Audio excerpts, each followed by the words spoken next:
নমস্কার রাসেল ভাই, আশা করি ভালো আছেন, কারণ আমি জানি আপনি সবসময় ভালোর দলেই থাকেন। আমার নাম নিলয় চক্রবর্তী, আমি খুলনা জেলার দৌলতপুর থাকি। ভূত এফএমে পাঠানো এটি আমার প্রথম ঘটনা।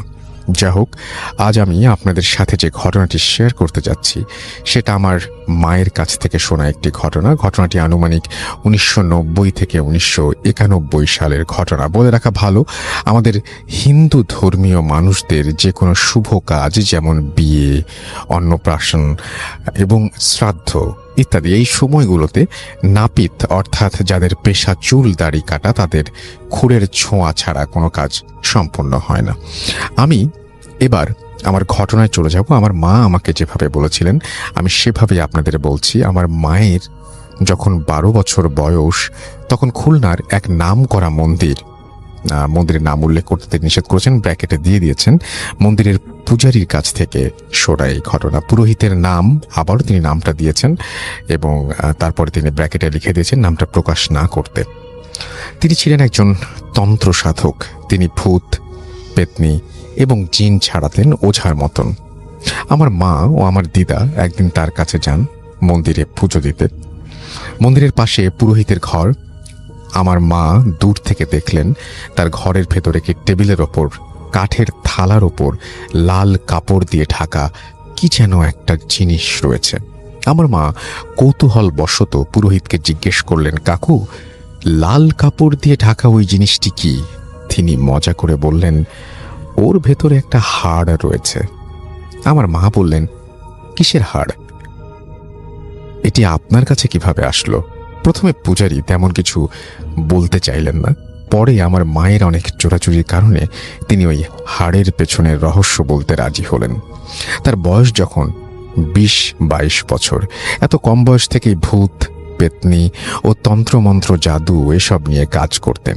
একদিন বর্ষা রাতে আমাদের খুলনা রূপসা শ্মশানে এক মরদেহের সৎকার করতে যান তিনি। যখন সৎকারের কাজ চলছে এমন সময় তিনি সিগারেট খাওয়ার জন্য হাঁটতে হাঁটতে ওই স্থান থেকে কিছুটা দূরে যান। হঠাৎ করে তার একটি পা একটি গর্তের মধ্যে ঢুকে যায় এবং তার পায়ে অনেক চোটও পান তিনি গর্তের ভেতর থেকে তার পায়ের নিচে কিছু শক্ত জিনিস অনুভব করলেন। আমরা জানি যে সব জিনিস নিয়ে যারা কাজ করেন তাদের অনেক সাহস থাকে। স্বাভাবিকভাবে তারও অনেক সাহস ছিল।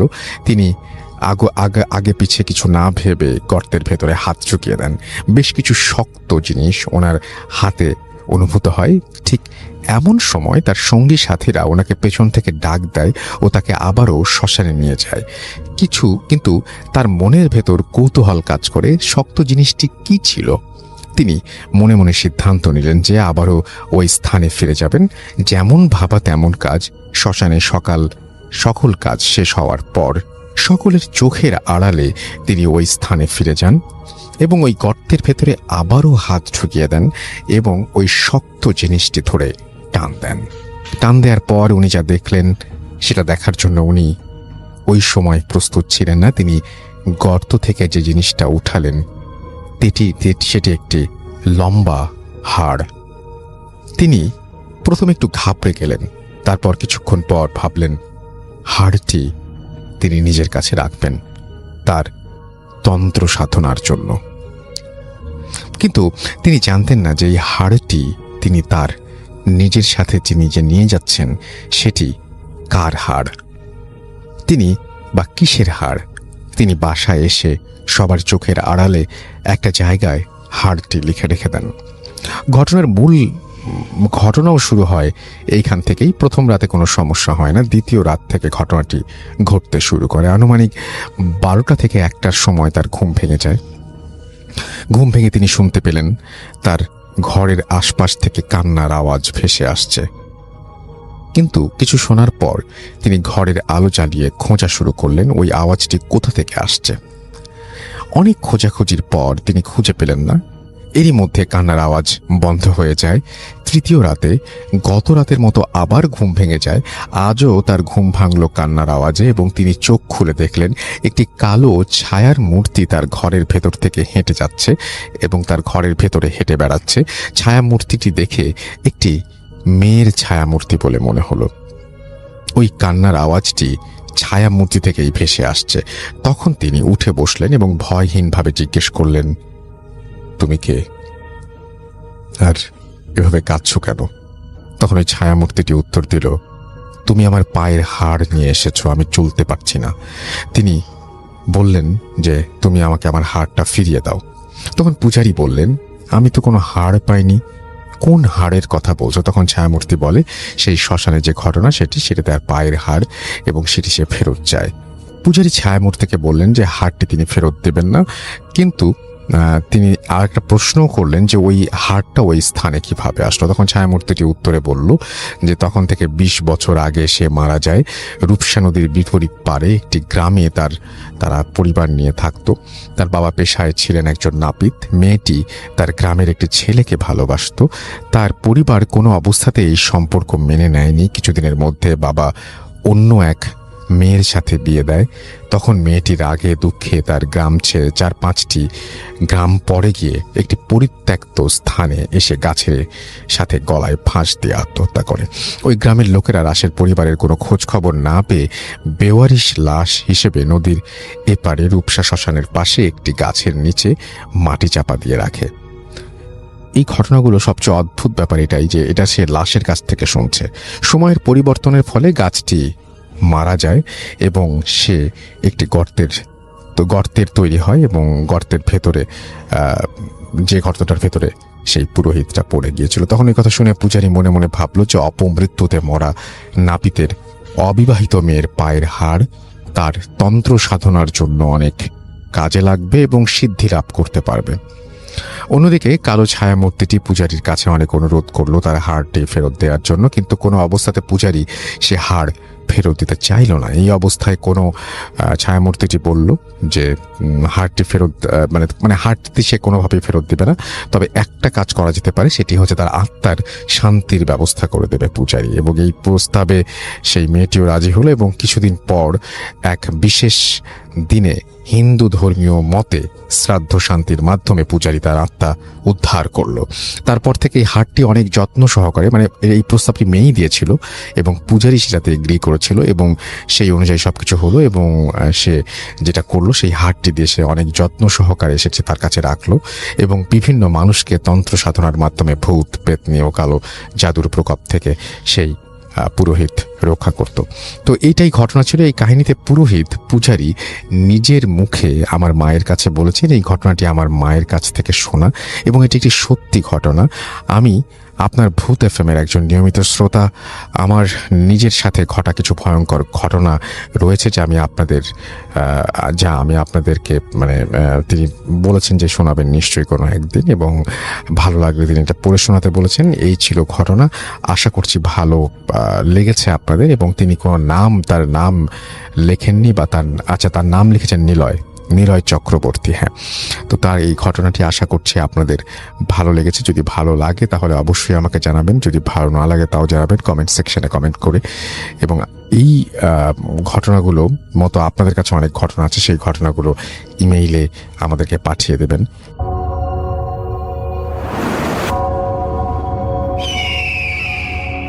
Welcome back.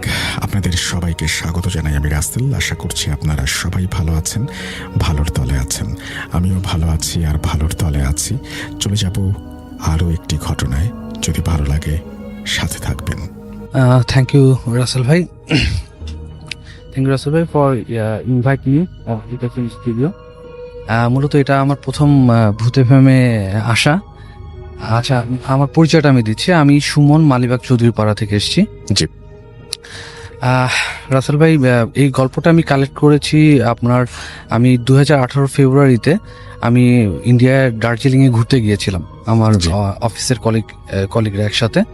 তো সেখানে মূলত আমরা যেদিন গিয়েছিলাম তার পরের দিন আমাদের কালিম্পংয়ে যাওয়ার কথা ছিল। তখন আমরা একটা জিপ ভাড়া নিই। তো জিপ ভাড়া নিয়ে আমরা রওনা দিই সকালের দিকেই। তো সকালে যাওয়ার পথে কালিম্পংটা অ্যাকচুয়ালি যারা ওখানে গিয়েছেন তারা ভালো জানেন যে ওটা কিন্তু মূলত পাহাড়ি একটা জায়গা, যেখানে এক পাশে হলো পাহাড়, আরেক পাশে মানে খাদ। সেখানে কিন্তু পাহাড়ি অনেক গাছ আছে, এবং এক পাশটা যেটা বলতে পারেন অনেকটা জঙ্গল। ম্যাক্সিমাম জায়গাটাই হচ্ছে জঙ্গলের মতো দেখায়। সো ওখানে যাওয়ার পথে আমার আবার মূলত মানে গল্প কালেক্ট করার একটা ইচ্ছে সবসময় থাকে।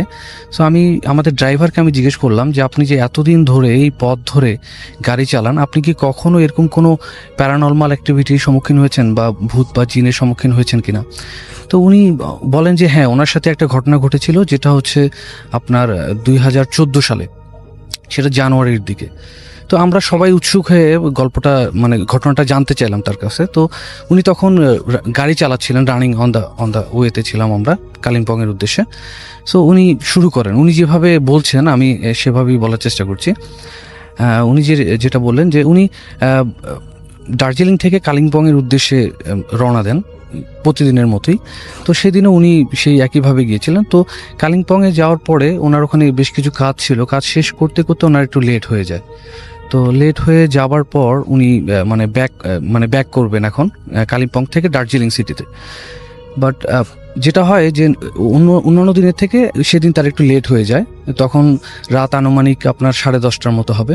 তো একটু বলে রাখা ভালো যে আপনার দার্জিলিং সিটিতে যারা গেছেন বা ঘুরতে গেছেন তারা হয়তো জানেন যে রাতের বেলা, রাত 10টা মানে ওখানে অনেক রাত, তার মানে ওখানে অলরেডি জনমানব শূন্য হয়ে যায় সেই জায়গাটা। সো উনি মানে নর্মালি উনি ব্যাক করছেন তখন রাত 10:30টা। তো ব্যাক করতে করতে উনি পথের মধ্যে হঠাৎ করে উনি একটা জিনিস দেখতে পান যে পথের ধারে একটা মেয়েকে উনি দেখতে পান। মেয়েটা তাকে হাত দেখাচ্ছিল যে যাতে গাড়িটার তাকে সে ড্রপ নিতে যাচ্ছিল মানে গাড়ির কাছে। তো যখন সে মানে হাত দেখায়, সে মেয়েটাকে দেখে সে পুরোটি অবাক হয়ে যায়, কারণ এত রাতে এখানে কোনো মেয়ে থাকার কোনো সম্ভাবনাই নেই। কারণ যেহেতু ওখানে মানে রাত 8টার দিকেই মানুষ শূন্য হয়ে যায়, সো ওখানে কোনো মানুষ থাকার কথা না। তো উনি আরেকটা বিষয় জানতেন, যেই প্লেসটাতে মেয়েটা দাঁড়িয়ে হাত দেখিয়ে তার কাছে লিফট চাচ্ছে সেটা মূলত একটা হন্টেড এরিয়া। কারণ এর আগেও ওখানে অনেক মানে যারা ওখানে জিপ চালায় তারা অনেকেই ওখানে অনেক মানে অশরীরী অনেক কিছুই দেখেছিল। তো উনি এটা মনে করে উনি আর গাড়ি থামানোর কথা মানে ভাবেননি। উনি সঙ্গে সঙ্গেই সেই জায়গাটি যত দ্রুত সম্ভব ওখানে অতিক্রম করার চেষ্টা করে। উনি জোরে গাড়ি চালানো শুরু করে এবং উনি এতটাই ভয় পেয়ে যান যে উনি পিছন ফিরেও তাকাতেও ভয় পান। উনি সঙ্গে সঙ্গে ওই জায়গাটি ত্যাগ করেন। তো যেতে যেতে মূলত তার কিছু দূর পরেই রাসেল ভাই একটা শ্মশান ঘাট পড়ে। তো শ্মশান ঘাটটা উনি যখনই অতিক্রম করে যান, তারপরে ওনার মানে গাড়িটা আর কেমন যেন একটু ভারী হয়ে যায়, মানে গাড়িটা আর চলছে না, এরকম একটা অবস্থা। উনি যতই এক্সেলেটার দাবাচ্ছেন, মানে এক্সেলেটার যতই চেষ্টা করছেন গাড়িটাকে আরও একটু স্পিড তোলার জন্য, বাট গাড়িটা মোটো আগের মতো রান করছে না, গাড়িটা স্লো হয়ে গেছে।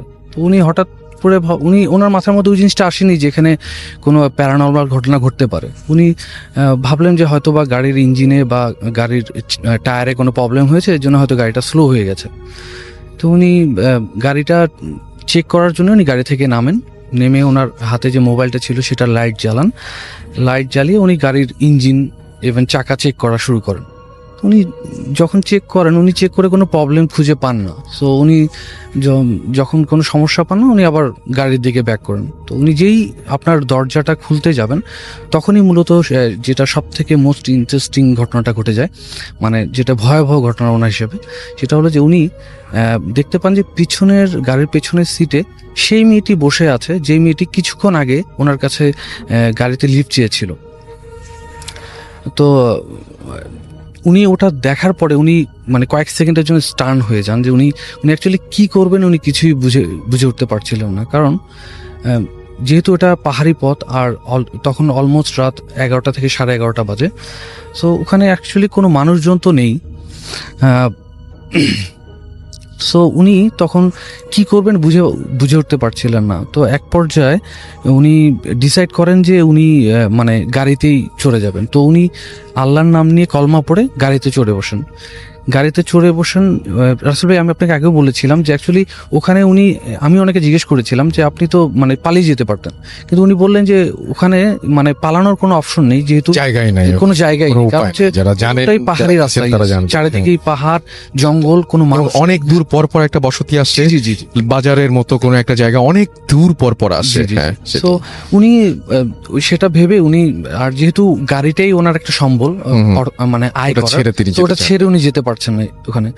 সো উনি যা হবে ভাবলেন, আল্লাহর নাম নিয়ে কলমা পড়ে গাড়িতে উঠে গেলেন। উঠে গিয়ে উনি গাড়ি চালানো শুরু করলেন এবং গাড়ি খুব দ্রুত চালাতে শুরু করেন এবং সাথে উনি খুব জোরে জোরে কলমা পড়তে থাকেন। উনি যখন এই কথাটা বলছিলেন, উনি আসলে আমি ওনাকে দেখেছিলাম, ওনার পশম দাঁড়িয়ে গিয়েছিল সেখানে। তো যখন উনি যতই জোরে গাড়ি চালাচ্ছেন চালাতে থাকেন, বাট পথ যেন শেষ হচ্ছে না ওখানে। আর উনি তখন ধরে নিয়েছিলেন যে আজকে হয়তো তার জীবনের শেষ রাত। সো উনি যখন যেতে থাকেন, যেতে যেতে হঠাৎ করে ওনার মনে হয় যে উনি একটু মানে পিছনটা দেখতে চাচ্ছেন যে এখনো সেই অশরীরীটা আছে কিনা। তো উনি রেয়ার ভিউ মিররে উনি দেখার চেষ্টা করেন, দেখেন যে মেয়েটা ওখানে এখনো বসে আছে। ইভেন তার ঠিক কয়েক সেকেন্ড পর মানে যেই মেয়েটা বসেছিল সেখানে, সে মেয়েটা বাতাসের মতো তার পাশে সিটে এসে বসে। আমি একটা কথা বলতে ভুলে গেছি রাসেল ভাই, মেয়েটা অ্যাকচুয়ালি দেখতে, মানে উনি যেটা বলেছিলেন অবয়বটি মেয়েটার, সেটা মেয়েটা দেখতে ছিল আপনার সাদা সাদা একটা শাড়ি পরার মতো, পা দেখা যাচ্ছিল না। আর মেয়েটার বয়স হবে আনুমানিক 20 কি 21 বছর। আপনি বলছেন একটু ভাসমান, মানে অনেকটা ট্রান্সপারেন্ট টাইপের, মানে কোনো স্থির না, আর খুব দ্রুত মুভ করছিল ওনার কথা মতো। উনি যখন মেয়েটা সেই মানে কয়েক সেকেন্ডের মধ্যে তার পাশের সিটে এসে বসে, উনি দেখার পর উনি আরো ঘাবড়িয়ে যান, মানে উনি আরো ভয়ে কি করবেন না বুঝতে পারছেন না। উনি যত দ্রুত পারেন গাড়ি চালানো শুরু করেন এবং আরো জোরে কলমা পড়া শুরু করেন। সব থেকে ইন্টারেস্টিং বিষয় হচ্ছে রাসেল ভাই, আমরা তখন শুনে ভয় পেয়ে গিয়েছিলাম যে মেয়েটা সাডেনলি তার মাথা তার কাঁধে দিয়ে দেয়। মানে এটা খুব আশ্চর্য ব্যাপার, খুবই হরর একটা মানে বিষয়টা।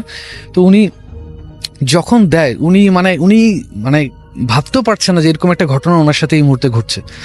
উনি গাড়ি আরো জোরে চালানো শুরু করেন এবং আরো জোরে কলমা পড়া শুরু করেন এবং চালাতে থাকেন গাড়ি। সে সময় তার যেটা মনে হচ্ছিল যে পথ যেন শেষ হচ্ছে না, মানে সে চাচ্ছে যে সামনে যদি কোনো একজনের সাক্ষাৎ পাওয়া যায় তাহলে উনি নিজেকে একটু সেভ করতে পারবেন। বাট আল্লাহর রহমতে যেটা হয় যে উনি যেতে যেতে একটা সামনে বাজার পড়ে। তো বাজারে ফরচুনেটলি দুটো লোককে উনি দেখতে পান যারা হাত দেখিয়ে ওনাকে লিফট নিচ্ছেন। মূলত দার্জিলিংয়ে যারা গিয়েছে তারা জানে যে ওখানে দেখা যায় পথে পথে মানুষ হাত দেখিয়ে মানে গাড়ির লিফট নেয়, নিয়ে ওরা নিজস্ব গন্তব্যে যেতে চায় আর কি। তো পরে যখন উনি যখন দুজনকে দেখলেন, তখন তার সাহসটা ফিরে আসলো। ইভেন মানে সে অনেক মানে কি বলবো, তার জানে পানি চলে আসছে যদি বাংলা ভাষায় কথা বলি। তো তখন সে সেই লোকগুলোকে জানতে চাইলো তারা কোথায় যাবে। তারা বললো যে আমরা একটু সামনেই যাব। তখন তাদের যে লাগেজগুলো ছিল সেগুলো গাড়িতে উঠিয়ে তাদেরকে নিয়ে উঠলো। কিন্তু এই পর্যায়ে একটা কথা রাসেল ভাই, যে উনি সেই কথাটা ওনাদের সাথে, প্যাসেঞ্জারের সাথে কিন্তু শেয়ার করেননি। হ্যাঁ, সেটা এক পর্যায়ে উনি গাড়িতে ওঠানোর পর ওদের সাথে গল্পে মেতে ওঠেন। তো গল্পে মেতে ওঠার পর উনি কিন্তু ওই বিষয়টা ভুলে যান, ওই যেই অশরীরী যেটা ওনার গাড়িতে এসেছিলেন। উনি ওনাদের সাথে গল্প করতে করতে উনি চলতে থাকেন। চলার এক পর্যায়ে দেখা যায় যে সেই প্যাসেঞ্জারগুলো তাদের গন্তব্যে চলে আসে এবং তখন তারা সে ওনাকে ওখানে নামিয়ে দেওয়ার পরে তো ওনাদের লাগেজগুলো ছিল সেগুলো তিনি ওনাদেরকে বুঝিয়ে দেন। বুঝিয়ে দিয়ে উনি আবার গাড়িতে চলে আসেন, আবার ড্রাইভ করতে শুরু করেন। ততক্ষণে উনি কিন্তু পুরোটাই ভুলে গেছেন, উনি আর ওই বিষয়টি তার মাথায় নেই। তো চলতে চলতে হঠাৎ করে তার কি যেন মনে হয়, সে আবার সেই রিয়ার ভিউ মিররের দিকে আবার উনি দেখার পরে যেটা হয়, তিনি তখন অবাক হয়ে যান যে সেই অশরীরী আত্মাটি এখনো সেই ব্যাক সিটে বসে যাওয়ার পর ঠিক সে আবার কলমা পড়া শুরু করে এবং আবার জোরে গাড়ি চালানো শুরু করে। মূলত এখন উনি কিন্তু ওনার বাসার উদ্দেশ্যেই যাচ্ছেন, দার্জিলিংয়ে ওনার বাসা। তো যখন আবার কলমা পড়তে থাকেন, সে পর্যায়ে ঠিক আগের মুহূর্তে যেটা হয়েছিল যে সেই আত্মাটি আবার একইভাবে বাতাসের বেগে ঠিক ওনার পাশের সিটে চলে আসার পরে উনি সেটা দেখে আরও ভীতু হয়ে যান। তো পরবর্তীতে যেটা হয়, কিছুক্ষণ পরে মেয়েটা উনি যেটা বললেন আমাকে, যে ঠিক ওনার কাছে এসে পুরো বাতাসের মতো আত্মাটি মিশে যায়। পরে উনি কলমা পড়া বন্ধ করেন না, উনি পড়তে ঠিক অনেক কিছু দূর যাওয়ার পরে তার মানে বাসায় উনি ফিরে চলে আসেন। বাসায় আসার পরে উনি বিষয়টা মূলত কাউকে শেয়ার করেন না। বাসায় উনি ঢুকেই প্রথমে যেটা করেন, ওনার একটা ছোট বাচ্চা ছিল, তো উনি ছোট বাচ্চাটার কাছে প্রথমে যান, গিয়ে তাকে আদর করতে চায়। তো বাচ্চাটা মূলত তাকে দেখার পর থেকে মানে কাঁদতে থাকে। তো তো উনি ভেবেছেন এটা নর্মাল, বাট সে তাকে দেখার পরে মানে কাদা আর বন্ধ হয় না। তো উনি এক পর্যায়ে তার ওয়াইফ তার কাছে এসে বলে, যেহেতু তুমি বাইরে থেকে আসছো, তুমি একটু হাত মুখ ধুয়ে না, আমি তোমাকে খাবার দিচ্ছি। তখন রাত বেশ আনুমানিক 12টা এরকম বেজে গেছে। তো উনি যথারীতি ওনার রুমে যান, মানে ফ্রেশ হয়ে রুমে চলে যান। রুমে চলে যাওয়ার পরে ওনার ওয়াইফ ওনাকে খাবার এনে দেন। বাট অ্যাকচুয়ালি ওইখানে থেকে আসার পরে ওনার শরীরটা কিন্তু রাসেল ভাই অনেক ভার হয়ে যায়। মানে উনি মানে নিজেকে একটু মানে অসুস্থ ফিল করতে শুরু করেন। তো ওনাকে খাবার দিলে উনি খাবারটা খেতে পারেন না। তো উনি মানে মানে শুয়ে পড়েন। তো শুয়ে পড়ার পরে ওনার শরীর খুবই খারাপ, ঠান্ডায় উনি কাঁপছিলেন ওই সময়। মানে ওনার তখন অলমোস্ট তার বেশ জ্বর চলে আসে। তো এক পর্যায়ে উনি কি করেন, ওনার মাকে ডাকেন। ওনার মাকে বলেন যে, মা, আমার মানে বেশ ঠান্ডা লাগছে, আমার কাঁপুনি দিয়ে জ্বর আসছে, আমি কি করব? তখন তার মা বলেন যে, ঠিক আছে, আমি তোমাকে একটু মানে, তারপরে তার মা তার জন্য মানে কিছু গরম পানি নিয়ে আসে, ভাবে যে জ্বর যেহেতু আসে, একটু গরম মানে পানি পট্টি দিয়ে দেয়। দিয়ে দেওয়ার পরে তারপরও তার মানে শরীরটা খুব একটা হয় না। তার মা তাকে বলে যে, তুমি ঘুমিয়ে পড়ো এখন, সকালে হতে হতে দেখবা যে জ্বর হতে চলে যাবে। তখন তার ওয়াইফ এবং তার মা তার যে যার রুমে চলে যায়। উনি তখন সেই সময় শুয়ে থাকেন, মানে ঘুমানোর চেষ্টা করেন, বাট ঘুমাতে যাচ্ছেন, বাট ঘুম আসছে না ওনার, মানে এত পরিমাণে খারাপ লাগছে। তো উনি তখন হঠাৎ করে সেই মানে ওনার সাথে কিছুক্ষণ আগে যে ঘটেছিল যে ঘটনাগুলো, ওগুলো মনে করা শুরু করেন। তো উনি মনে করেন যে তখন উনি ভাবেন যে হয়তোবা সেই অশরীরী আত্মাটি তার উপর ভর করেছে, এর জন্য তার মানে শরীরটা এত ভার হয়ে গেছে, বা মানে এত মানে তার এত মানে তার জ্বর আসছে, বা তার শরীরে এরকম হচ্ছে। তো আমি আপনাকে বলেছিলাম রাসেল ভাই যে ওখানকার দার্জিলিং এর যারা মানুষ, তারা কিন্তু এটা বিশ্বাস করে যে যদি কোনো ভূত পেট কারো উপর আসর করে, তাহলে যদি তারা গালিগালাজ করে সেই ভূত পেটটিকে, সে তাহলে তার শরীর ছেড়ে চলে যায়। এটা তারা বিশ্বাস করে ওখানকার মানুষরা। তো উনি যথারীতি মানে ওটাই ওই জিনিসটা করার চেষ্টা করেন। উনি হঠাৎ করে মানে গালিগালাজ করা শুরু করেন। তিনি মনে করেন যে এটা বললে হয়তো ওনার কাছ থেকে ওই জিনিসটা হয়তো চলে যাবে। আচ্ছা। তো এক পর্যায়ে যেটা হয় যে উনি গালি করা শুরু করে কিছুক্ষণ পরেই অদ্ভুত একটা ঘটনা ঘটে যায়, যেটা হলো যে ওনাদের যে বাথরুম ছিল সেখান থেকে হঠাৎ করে একটা মেয়ের অদ্ভুত ধরনের কান্নার আওয়াজ তারা শুনতে পায়, খুব বিকট শব্দে।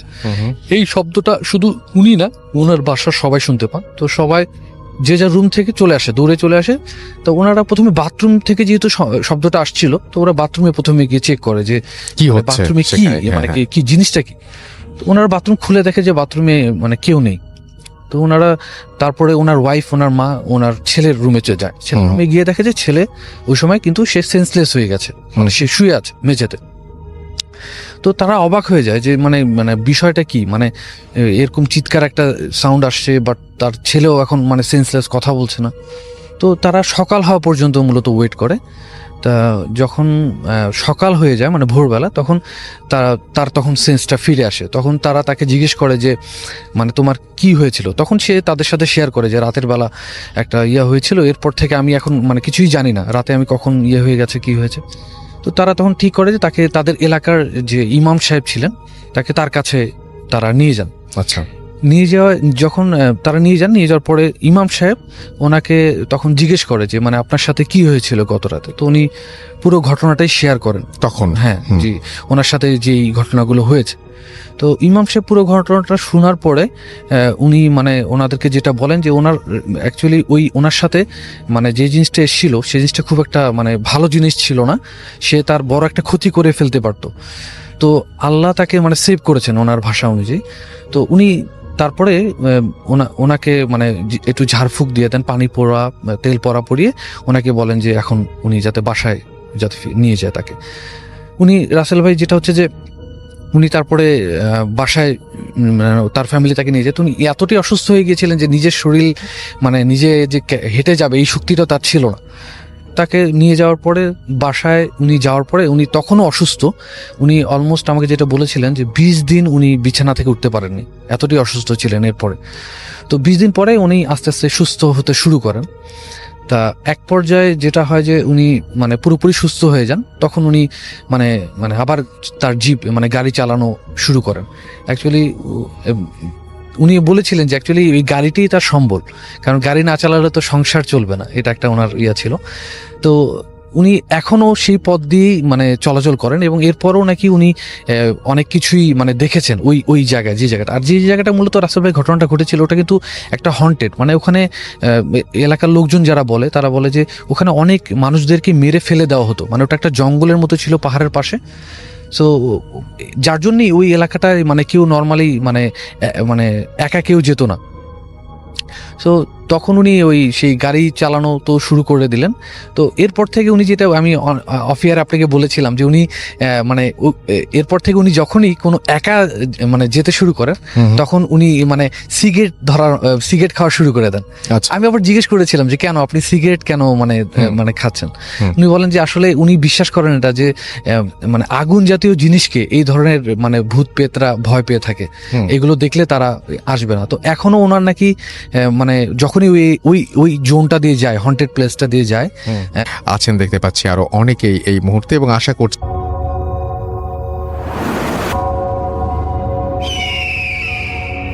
Welcome back. আপনাদের সবাইকে স্বাগত জানাই আমি রাসেল। আশা করছি আপনারা সবাই ভালো আছেন, ভালোর তলে আছেন। আমিও ভালো আছি আর ভালোর তলে আছি। চলে যাব আরও একটি ঘটনায়, যদি ভালো লাগে সাথে থাকবেন। আসসালামু আলাইকুম, কেমন আছেন? ওয়ালাইকুম সালাম।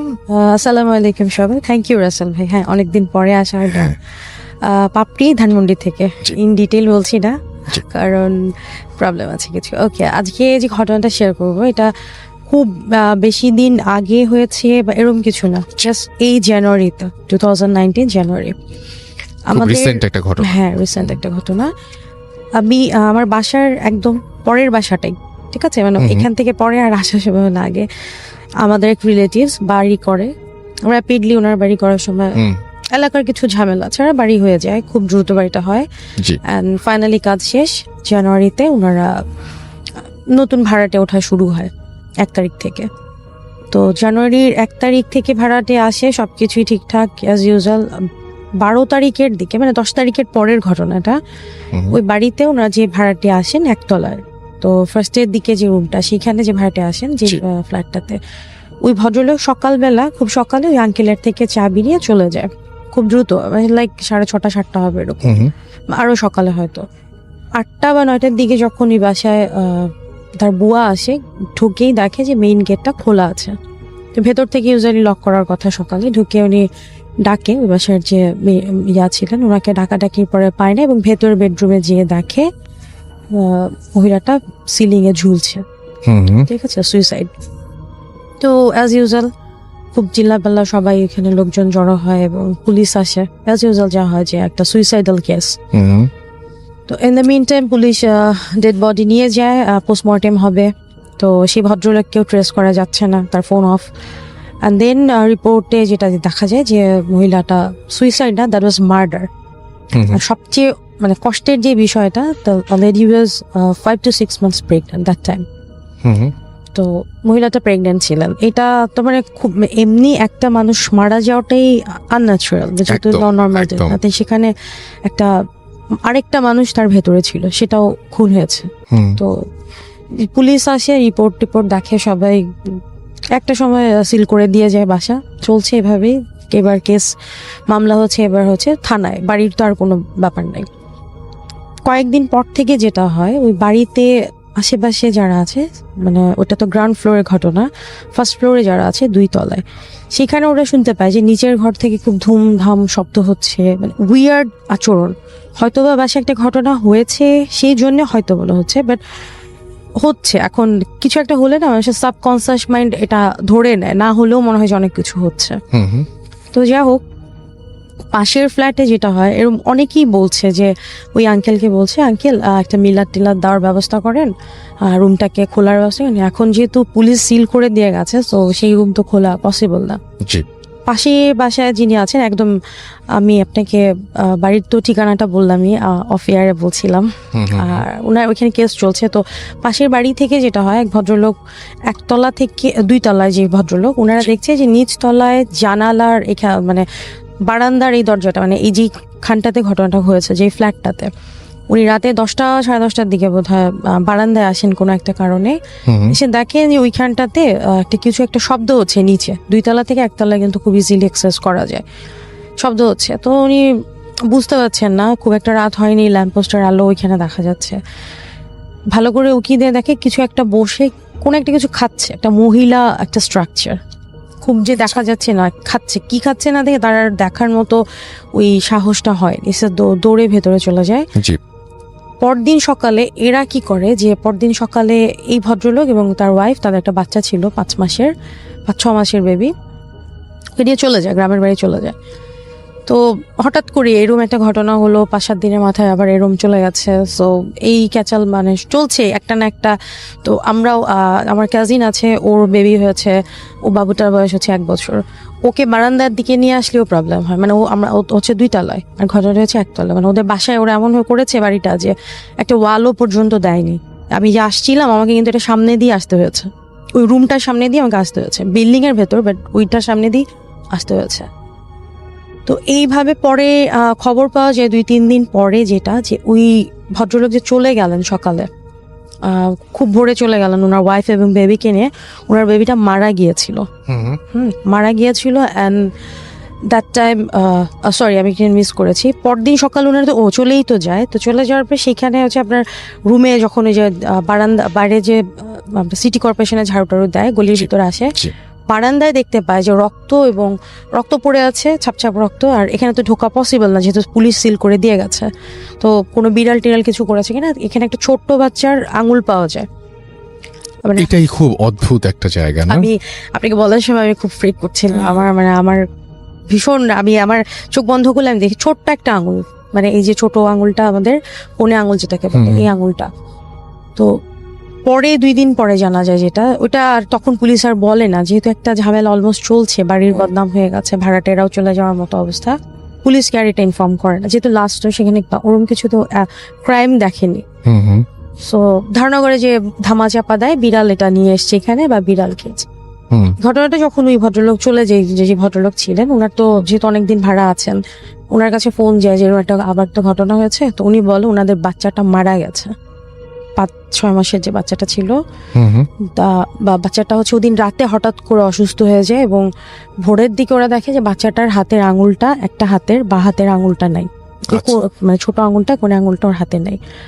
তো এই কারণে মানে ওরা ওই ব্লিডিং রত অবস্থায় যে হাতের আঙুলটা নিয়েই ওইভাবেই ওরা বের হয়ে যায়। কারণ ওদের তো তখন বলছিল যে আপনারা পুলিশ বা ডাক্তারের কাছে, আমরা আমি ডাক্তার নিয়েছি, আমরা এখান থেকে বের হয়ে ডাক্তার দেখিয়ে দেন ও রাস্তাতেই মারা যায়। তো এটা ওরা চায়নি যে ছোট্ট একটা বাচ্চা 5-6 মাসের একটা শরীর পুলিশ কাটুক, আবার পোস্টমর্টেম করুক। একটা মানুষ, মহিলা মারা গেছে, তার পেটে কিন্তু এরকম একটা বাচ্চা ছিল, এরকম একটা বাচ্চা, যে বাচ্চাটার বয়স মাত্র পৃথিবীতে এসছে 5-6 মাস। তো এই বাচ্চাটার হাতের আঙুল ছিল না, ওই একটা হাতে, ওইভাবেই তাকে দাফন টাফন করে। এগুলা চলার মধ্যে এলাকায় বলা হয় যে এরকম আপনারা সবাই বলছে যে আঙ্কেল আছে ওনার নামে বলছে যে তুমি এরকম মিলাদ দাও, বাড়িতে মিলাদ দাও। আমরা যেহেতু মুসলিম, হিন্দু যেই হোক, কিছু কিন্তু রিচুয়ালস থাকে। জি। হ্যাঁ, ওইগুলো কাজগুলো উনি করেননি। আর এইগুলো আসলে কতটা সত্যি মিথ্যা যায় না, বাট তারপরে কিছু ব্যাপার থাকে। কিন্তু ওইখানে তো একটা ঘটনা হলো, যেহেতু যে মার্ডারের ঘটনাটা হয়েছে, তো পরে ওনাকে বলা হয় আপনারা মসজিদে এনে হুজুর এনে, উনি হুজুর নিয়ে আসে, নর্মালি হুজুরে এসে নামাজ পড়ে দোয়াটা পড়ে যায়, কিন্তু কোনো সমস্যার সমাধান হয় না। উপরের ফ্লোরে ওরা বলছে যে রাতের দিক হলে ওরা মনে হচ্ছে যে আত্মচিৎকার, মানে কষ্ট দিয়ে মারলে বা যদি কষ্ট হচ্ছে খুব, এরকম শব্দ পাওয়া যায়। কিন্তু ব্যাপারটা আসলে এমনি হলে হয়তো ন্যাচারাল হতো, বাট যেহেতু একটা ঘটনা হয়েছে, মানুষ এটা স্বাভাবিকভাবে নেয় না। ওনার 2 তলার ভাড়াটিও চলে যায় এই ভয়ে।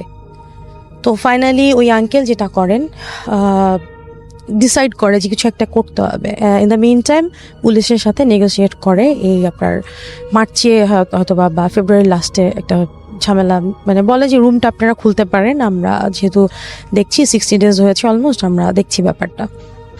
ওই দিন লাইক আমি মার্চের ফার্স্টের দিকে একদিন রাতে 8টা-9টা বাজে, আমার ভীষণ ক্ষুধা পেয়েছে, 8:30-9টা হবে এরকমই। আমি আপুকে বললাম চলো খাওয়া দাওয়া করে আসি, রাতে ডিনার। তো ইন দ্য মিন টাইম পুষ্প আপু, আমি চলে যায় আমার আপু মেঝো আপু, ও আপনার আগে চলে গেছে যে তুই আয়। আমি লক করে আসছি আর ফুয়াদকে ফোন করলাম যে তুমি কোথায় আছো, আসো আমরা রাতে একসাথে বাইরে খাওয়া দাওয়া করি। আচ্ছা। তো আপু ফুয়াদ বলে আচ্ছা তোমরা যাও, আমি পৌঁছে যাব। আমি ওইখানে নিচে গেটে তালা দিয়ে আসছি, আপু আগে গেছে, গাড়িতে উঠবে, যে তুমি আসো। আমি যাওয়ার সময় আমার গেট থেকে বের হওয়ার সময় আমি দেখি যে প্রচন্ড মানে আপনার আতর, বিভিন্ন রকমের আতর, মানে কড়া স্মেল। আতরের গন্ধ তো এমনিই খুবই করা হয়, তার মধ্যে অনেক রকম আতর। মানে আমি ওইটুকু জায়গা মনে হচ্ছে যে আমি যাওয়ার সময় আমার হঠাৎ করে শরীরটা কেমন অস্বস্তি হচ্ছে, মানে লাইক যে শরীর ভারী হয়ে যাওয়া না, মানে ব্যথা করছে বা জ্বর আসলে যেরকম হয় এরকম একটা সিচুয়েশন। আমি যেই মানে ক্রেজ নিয়ে খেতে গিয়েছিলাম, পানি ছাড়া আমি কিচ্ছু খেতে পারিনি, কিচ্ছু না। একটা মানে একটা শসা পর্যন্ত মুখে দিতে পারছি না, যে আমি এত হাঙ্গার অবস্থায় গেছি। জি। আপু বলছে যে হঠাৎ করে কি হলো তোর, আমার ফেস নিয়ে কেউ বলছে যে আস্তে আস্তে আরো নীলচে টাইপের হয়ে যাচ্ছে, মানে খুবই ব্যথায় যদি শরীর থাকে এরকম। দেন আমরা চলে আসি, 10টার মতো বাজে তখন, অলমোস্ট চলে আসি, 9:30 10টা বাজে চলে আসি। আসার পরে আমি বাসে এসেই আমার ভীষণ খারাপ লাগছে। আমি এশার নামাজটা কমপ্লিট করি, এশার নামাজ পড়ে যখন আমি কোরআন তেলাওয়াত শেষ করি, আমি কোরআন শরীফ পড়ে ওঠার পরে আমার মনে হচ্ছে যে ঘাম দিয়ে জ্বর ছাড়লে যেরকম হয়, মানে একেবারে শরীর ফ্রেশ, না মেডিসিনস না কোনো কিছু বা খাবারের কোনো কমপ্লিকেশন, আমি তো কিছু খাইনি। তো in the mean time bell বাজে, ফুয়াদ আসে। তো ফুয়াদ আসার পরে আমি বললাম যে কি হয়েছে, তুমি কোথায় ছিলে? ও খুব হাঁপাচ্ছে যে পানি দাও পানি দাও। কি হয়েছে? তো বলে তুমি কোথা দিয়ে কখন কয়টা বাজে বের হয়েছো? তাই বললাম যে ঠিক এই সময় তোমাকে তো ফোন করেছি আমি বের হওয়ার সময়। ও যেটা আমায় জানায় যে ওই বাসায় আঙ্কেল ডিসাইড করেন যে একজন বড় আলেম টাইপের সাথে কথা বলেছে, উনি বলেছিলেন 8 জন কোরআনে হাফেজ ওনার বাসায় নিয়ে এসে যে সিস্টেমে কোরআনে হাফেজ দিয়ে ওইখানে পিউরিফাই করার জন্য। আল্লাহর কালাম যেখানে থাকে, আমরা মুসলিম হলে যেহেতু সে যে মারা গেছেন উনিও মুসলিম ছিলেন, খারাপ কিছু থাকতে হয়তো এক্সিস্ট করবে না। অ্যান্ড ফর দ্যাট তারা কি করেন 8 জন। আমি প্রশ্ন করলাম যে 8 জন কেন? তো ফুয়াদ বলে আগে ঘটনাই শোনো। ওইখানে গেছে, ও আমাদের ব্রডব্যান্ডের বিজনেস, তো বেশ কিছু প্রবলেম হচ্ছিল। কয়েকজনই কমপ্লেন যে ভাই একটু প্রবলেম হচ্ছে, ওর এমপ্লয়িকে না পাঠিয়ে ও নিজে যায় যে আমি একটু দেখে আসি কি অবস্থা। তো যাওয়ার পরে যেটা, ও যখন বের হয়ে আসবে ও দেখছে যে ওখানে ওদের বসার সময় লাইটগুলো স্পার্ক করছে, আপ ডাউন করছে, মানে লাইটগুলো স্পার্ক করছে। এবং আমরা কিন্তু ইলেকট্রিক ওয়েভটা বোঝা যায় যদি কোনো প্যারানর্মাল জিনিস, আগে ইলেকট্রিক ওয়েভে সেটা আছে। ওর মোবাইল ও পিসিতে দেখলো যে ওইখানে যারা যেখানে গেছেন। ও যখন বের হয়ে আসবে ওকে বলছে যে না তুমি একটু পরে যাও। বলছে কেন? না আমাকে আর্জেন্ট যেতে হবে। তো বলে না পরে যাও। তো বলে আঙ্কেল কি হয়েছে? তো আমরা যেহেতু ওয়েট করছি বাইরে, ও তখন ওরা বললো যে দেখো নিচে তো ওইরকম কোরআনে হাফেজ এসছে, তুমি যেও না।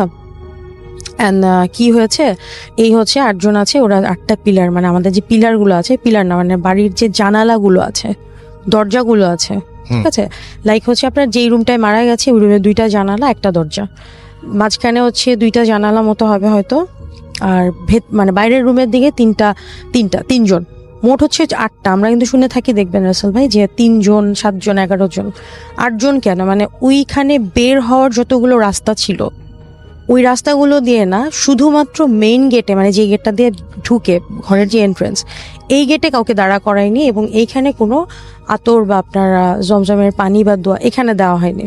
যদি সে বের হয়ে যায় ওই রাস্তাটা দিয়ে যেন বের হয়। এবং তার বাসার আশেপাশে যারা ছিল 40 হাত না কি গজ বললো, ওই জায়গাতে যেন কোনো মানুষ না যাওয়া আসা করে। রাস্তায় যারা আছে তারা যাবে, তাদের তো আটকানো সম্ভব না, বাট বাড়ির যারা আছে তারা যেন বের না হয়।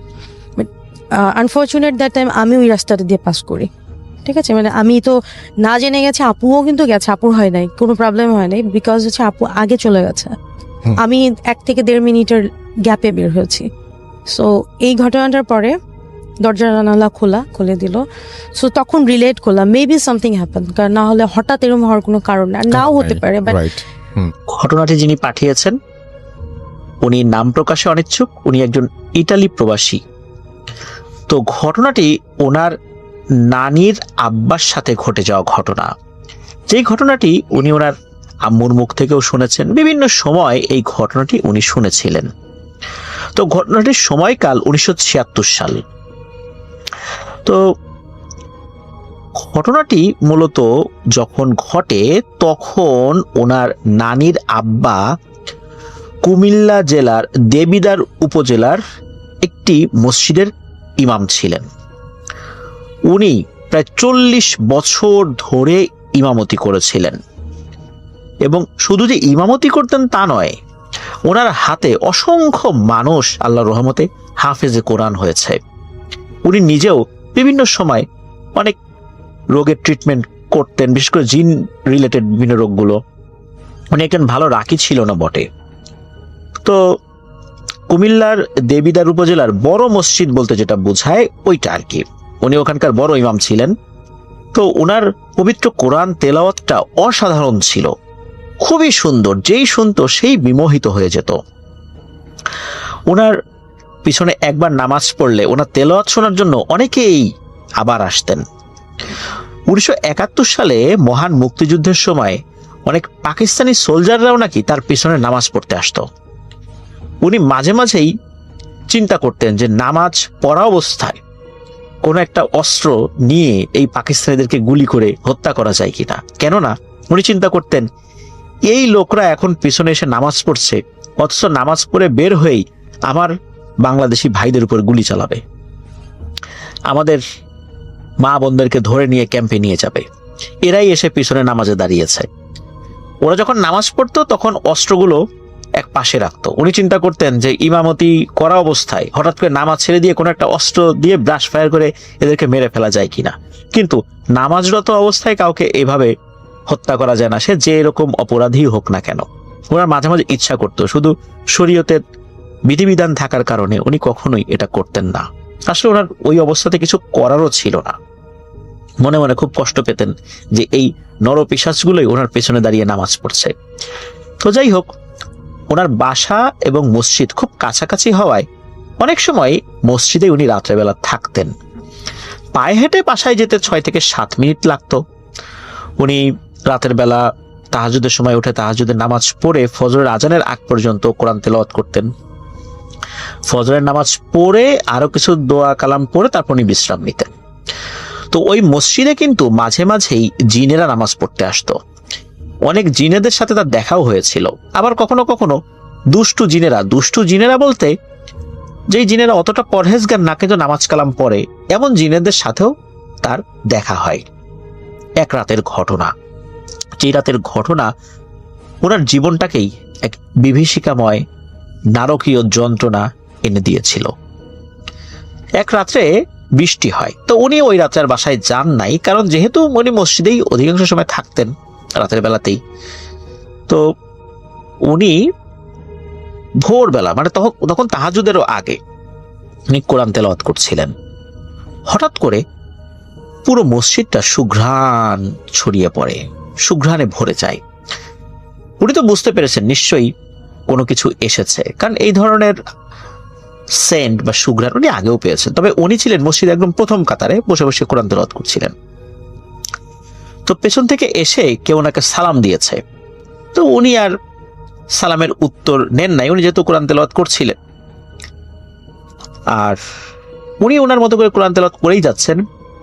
প্রায় 15-20 মিনিটের মাথায় হঠাৎ করে পেছন থেকে একজন তাকে ডাক দেন যে, হুজুর, আপনি মনে হচ্ছে কোরআনের এই আয়াতটা ভুল পড়েছেন, একটু খেয়াল করে পড়ুন। তখন এই যে যিনি ইমাম সাহেব, উনি পেছন দিকে তাকিয়েছেন, তাকিয়ে দেখছেন যে বেশ সুদর্শন কয়েকজন মানুষ দাঁড়িয়ে আছেন। তো তাদের দিকে তাকিয়ে বলেন যে, আপনি কে হে বাপু, আমার ভুল ধরার? আপনি জানেন আমি কে? আমি কোরআনে হাফেজ। আমি 40 বছর এই মসজিদে ইমামতি করি। কোরআন শরীফ কতবার খতম করেছি সেটা আমি গুণে শেষ করতে পারবো না। আজ পর্যন্ত কেউ আমার ভুল ধরতে পারেনি। আর আপনি এসে আমার ভুল ধরছেন? আমি যেটা পড়েছি ঠিকই পড়েছি, আপনার ভুল হতে পারে। আপনি কোরআন শরীফটা দেখে নেন যে ওই আয়াতটা আপনি যেটা জানেন সেখানে ওই উচ্চারণটা ঠিক আছে কিনা। তো এই কথা বলার পর ওই যে লোকগুলো দাঁড়িয়েছিল তারা একে অন্যের দিকে তাকায়। তাকানোর পর এদের মধ্যে থেকে পেছনে একজন দাঁড়িয়েছিলেন, তিনি বলেন, হুজুর, আপনি অহংকার করে ফেলেছেন, আর আপনাকে এর শাস্তি ভোগ করতেই হবে। এরপরে হঠাৎ করে ওনার ডান দিকে, ডান কান বরাবর প্রচন্ড জোরে একটা থাপ্পড় এসে লাগে। এরপরই উনি সেন্স হারিয়ে ফেলেন। এদিকে উনি তো মসজিদের ভেতরে ছিলেন, ফজরের আজানের কিছু সময় পর লোকজন আসার পরে দেখা যায় যে উনি ভেতরে অজ্ঞান অবস্থায় পড়ে আছেন। তো তাকে ওখান থেকে উদ্ধার করে তার বাড়িতে নিয়ে আসা হয়। বাড়ি তো মসজিদের পাশেই ছিল। সবাই ভেবেছেন হয়তো বা রাত জাগার কারণে অজ্ঞান হয়ে গিয়েছেন, বা অসুস্থতা তো হতেই পারে, যে কোনো সময় মানুষের অসুস্থ ভাব আসতেই পারে। তো জোহরের নামাজের কিছুক্ষণ আগে ওনার জ্ঞান ফেরত আসে, কিন্তু উনি আর কথা বলেন না, চারদিকে তাকান, কথা বলেন না। এরপরই উনি এমন এমন কথা বলা শুরু করেন, বিশ্রী ভাষায় গালিগালাজ, শরীরে কোনো কাপড় রাখেন না, মানে একদম বদ্ধ উন্মাদ বলতে যেটা বোঝায়। এমন একজন আলেম যার হাতে অসংখ্য মানুষ হাফেজ হয়েছে আল্লাহর রহমতে, তার এমন একটা অবস্থা, তার কথাবার্তার যে কি ভয়ঙ্কর অবস্থা তা তো বুঝতেই পারছেন প্রিয় লিসেনার্স। এবং উনি যখন খাবার খেতেন, কয়েকজনের খাবার একসাথে খেয়ে ফেলতেন। আর ওনার এই ধরনের সিচুয়েশনে তার পিছনে তো আসলে ইমামতি, মানে তার পেছনে তো আসলে নামাজ পড়া শরীয়ত অনুযায়ী এটা ঠিক নয়, কারণ পাগল অবস্থায় কারো ইমামতি আসলে করার কোনো যোগ্যতা থাকে না। আর পাগল অবস্থায় তার উপর নামাজ বা শরীয়তটাও বলবৎ থাকে না। তখন মসজিদে, মানে দেবীদার মসজিদে ইমামতির জন্য একজন নতুন হুজুর রাখতেই হবে। নতুন হুজুর আসেন, তো এই যে যিনি নানা, উনি তো যেই কোয়ার্টার বাসায় থাকতেন, মানে যে কোয়ার্টারটা ছিল, কোয়ার্টার ওনার জন্য একটা বাসা ছিল, এখন ওই বাসাটা ছেড়ে দিতে হবে। নতুন হুজুর এসেছেন, তিনি তার ফ্যামিলি নিয়ে ওখানে থাকবেন, তো ওই বাসাটা ছেড়ে দিতে হয়। 1968 সালে ওনার বড় মেয়ে, মানে আমাদেরকে যিনি ঘটনা পাঠিয়েছেন তার নানি, তার বিয়ে হয়। তো ওনাকে সুস্থ করার জন্য কিন্তু অনেক ট্রিটমেন্ট করানো হয়েছে, অনেক হুজুর কবিরাজ দেখানো হয়েছে, কিন্তু না, কেউই বলতে পারেনি আসলে সমস্যাটা কোথায়। সবাই বলেছেন রাত জাগে ইবাদত করার জন্য হয়তো বা এরকম হয়েছে, এমনিতে তো হতেই পারে। ওখান থেকে তার পৈতৃক নিবাস বিদ্যাকুট গ্রামে তাকে নিয়ে আসা হয়। ওখানে নিয়ে আসার পর অনেক আলেম তারা বিভিন্নভাবে চেষ্টা করেছেন, কিন্তু কেউ কিচ্ছুটি বলতে পারেনি। এভাবে কাটে 8টি বছর পাগল অবস্থা। 76 বছর বয়সে ওনার মৃত্যু হয়। কিন্তু উনি পাগল অবস্থায় ছিলেন, তাহলে এই ঘটনা কিভাবে আমরা জানলাম, তাই না? আসুন সেটা শুনি। মৃত্যুর 40 দিন আগে হঠাৎ করেই উনি ওনার সকল ছেলে মেয়েদের নাম ধরে ডাকে, অথচ এই 8টি বছর উনি কাউকে চিনতেন না। ওই সময় তো ওনার অন্য ছেলে মেয়েদের বিয়ে শাদী হয়ে গেছিল, বিশেষ করে ওনার মেয়েদের বিয়ে হয়ে তারা শ্বশুর বাড়িতে ছিল। তো উনি সবার খোঁজ খবর নিচ্ছে, এবং উনি বলতেই পারেন না যে 8টা বছর ওনার কি হয়েছে। 8 বছর পর মনে হচ্ছে উনি সুস্থ হয়েছেন। তবে সুস্থ হলে মানসিকভাবে সুস্থ হন, কিন্তু শারীরিকভাবে উনি প্রচন্ড অসুস্থ ছিলেন। এই 8 বছর উনি পাগল হয়েছিলেন। তখন তাকে জিজ্ঞেস করা হয় কি হয়েছিল, তখনই মূলত ওই রাত্রে জিনেদের সাথে ঘটে যাওয়া ঘটনা উনি বলেন, এবং অঝোর ধারায় কাঁদতে থাকেন। এবং উনি বলেন যে এই অভিশপ্ত জীবন আমার হয়েছে শুধু অহংকার করার কারণে। ভুল তো হতেই পারে মানুষের, পবিত্র কোরআন পড়তে গিয়ে ভুল হতেই পারে, কিন্তু আমি কেন এভাবে অহংকার করে বললাম যে এত বছর ধরে পড়াচ্ছি, এত হাফেজ বানিয়েছি, আমার ভুল হতেই পারে না? এই জিনিসটা আমার ঠিক হয় নাই।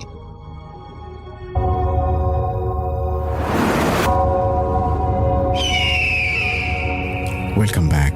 আপনাদের সবাইকে স্বাগত জানাই আমি রাসেল। আশা করছি আপনারা সবাই ভালো আছেন, ভালোর তলে আছেন। আমিও ভালো আছি আর ভালোর তলে আছি। চলে যাব আরও একটি ঘটনায়, যদি ভালো লাগে সাথে থাকবেন। এখন আমি যে ঘটনাটা শেয়ার করব সেটা ইমেল করেছেন নাজমুল হক ভাই। ওনার সাথে এই ঘটনাটা ঘটে 2010 সালে। তো এই ঘটনাটা আসলে ওনার জীবনে বাস্তব একটা ঘটনা ছিল দেখে আমি শেয়ার করছি, জানি না আপনাদের কতটুকু ভয় লাগবে। তো নাজমুল ভাই তখন তিনি একটা গার্মেন্টসে জব করতেন। তো সেই গার্মেন্টসে ওনাকে মাঝে মাঝে ওভারটাইম করা লাগতো। তো এমনও হতো যে রাত্রে 12টা 12:30 পর্যন্ত উনি কাজ করতো, এবং সেই মুহূর্তে ওনার এরকম ওভারটাইম করতো 4 থেকে 5 জন। আর ওনার বাসাটা ছিল গার্মেন্টস থেকে প্রায় 2 কিলো দূরে। তো একদিন রাতে উনি এরকম কাজ করছিল, ওনারা 5 জন। তো ওনারা রাত 12টা পর্যন্ত কাজ করার পর ওনার বাসার দিকে রওনা দিবে। তো বলে রাখা ভালো যে ওনার যে 4 জন যারা কলিগ ওনার ছিল, যারা কাজ করতো, ওনারা মানে গার্মেন্টসের আশেপাশে ওনাদের বাসা, তো ওনারা তো ওনাদের বাসায় চলে গিয়েছে। তো নাজমুল ভাইকে প্রায় এরকম 2 কিলো রাস্তা হেঁটে যেতে হবে। তো উনি এরকম হাঁটা শুরু করে এবং তখন গুড়া গুড়া বৃষ্টি পড়ছিল।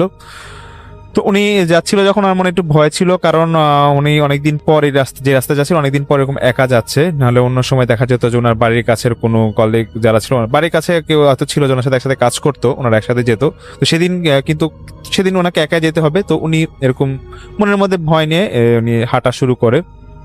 তো অনেকে বলে যে উনি যে রাস্তাটা যায়, যে রাস্তা নাকি রাত্রেবেলা যাওয়া আসলে ঠিক না, এখানে একটা কবরস্থান এবং আশেপাশে একটা শ্মশান ছিল। তো উনি তাও সাহস করে যাচ্ছিল, তো দোয়াদুরুদ করে উনি যাওয়া শুরু করেন। তো যখন কবরস্থানটা পার হয়ে উনি সামনের দিকে আগাচ্ছে, তো ডান পাশে একটা শ্মশান ছিল। তো শ্মশানের ঠিক কাছেই, মানে পাশেই আর কি বলা যায়, যে ওনার একটা চাচার বাসা ছিল, মানে ওনার আব্বার আপন চাচাতো ভাইয়ের বাসা ছিল।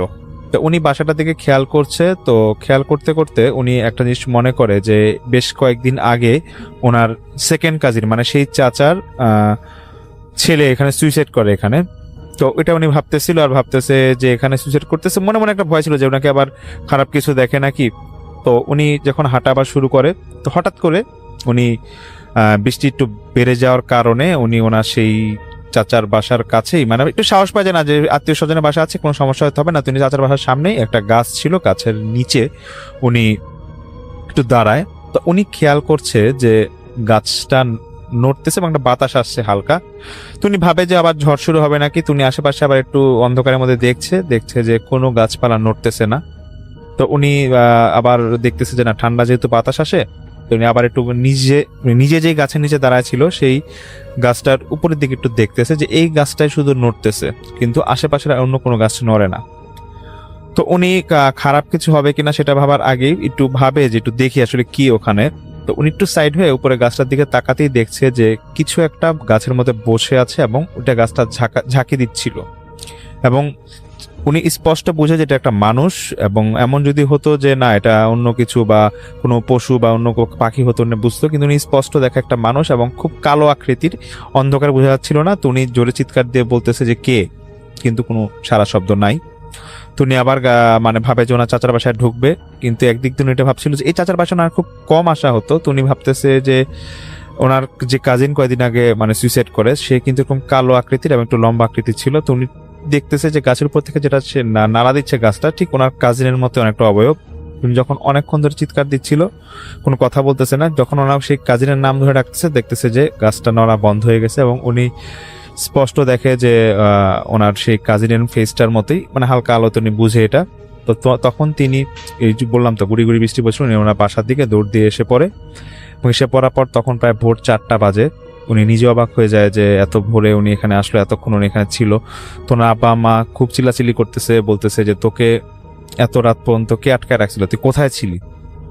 উনি বলতেছে যে না, আমি এরকম রাস্তায় আসার পথে একা আসতেছিলাম। পুরোটা ঘটনা বলে যেরকম আমি খারাপ কিছু মনে একটা মানে দেখছিলাম চাচার বাসার এখানে, তো এর জন্য আমার আসতে সমস্যা হয়েছে। তো ওনার আব্বা বলতেছে যে দেখ, তুই হয়তো জানিস না যে তোর চাচাতো ভাই কিন্তু উল্টাপাল্টা এরকম খারাপ জিনিস দেখতো দেখে কিন্তু ওইখানে কিন্তু সুইসাইড করছিল, এবং ওই রোডটা ভালো না। আমি তোকে বারবার আগেও বলছিলাম গার্মেন্টসে কাজ করিস, যেখানে কাজ করিস ভালো, এই অল্প টাকার জন্য এত কষ্ট করে জীবন দিস না।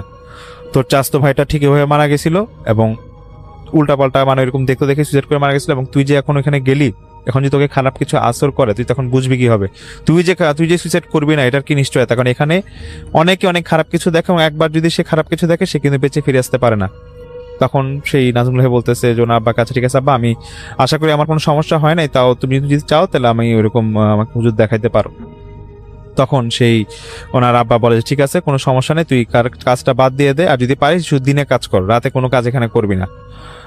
তো নাজমুল ভাই উনি এরকম ওনাকে মানে হুজুর দেখানো হয় বা এরকম, আসলে খুব একটা ওনার পরে সমস্যা হয় না। এবং উনি এটা বলে যে আসলেই সত্যি কথা যে ওই রাস্তা দিয়ে যারা আসা যাওয়া করতো এবং খারাপ কিছু দেখতো যারা, তারা নাকি এরকম মানে অনেকেই হয়েছে যে বেঁচে থাকে না, সুইসাইড করছে বা বিভিন্ন জায়গায় ওনাদের বিভিন্ন কারণে কয়েকদিনের মাঝে নাকি ওনারা মারা যেত।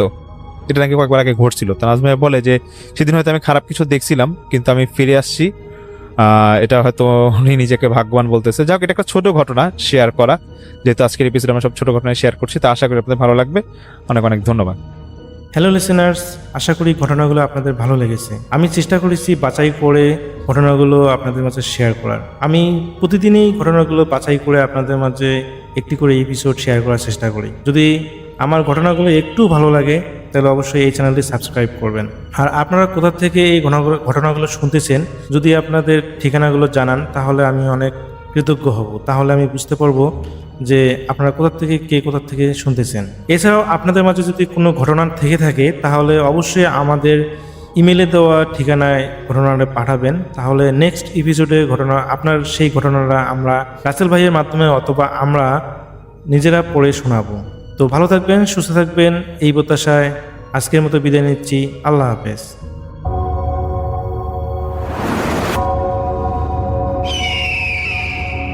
Welcome back. আপনাদের সবাইকে স্বাগত জানাই আমি রাসেল। আশা করছি আপনারা সবাই ভালো আছেন, ভালোর তলে আছেন। আমিও ভালো আছি আর ভালোর তলে আছি। চলে যাব আরও একটি ঘটনায়। যদি ভালো লাগে সাথে থাকবেন। আরও একজন অতিথির কাছে আমরা এই মুহূর্তে যাব। আপনার নামটা প্লিজ একটু বলবেন, তারপর আপনার ঘটনায় যাব আমরা। ধন্যবাদ রাসেল ভাই আমাকে অন ইয়ারে ইনভাইট করার জন্য। জি আমি ভুজুরগঞ্জ থেকে ফুয়াদ বলছি। জি আমার এখন যে আমি ঘটনাটা শেয়ার করব আপনার সাথে সেটি আমার সাথে বিগত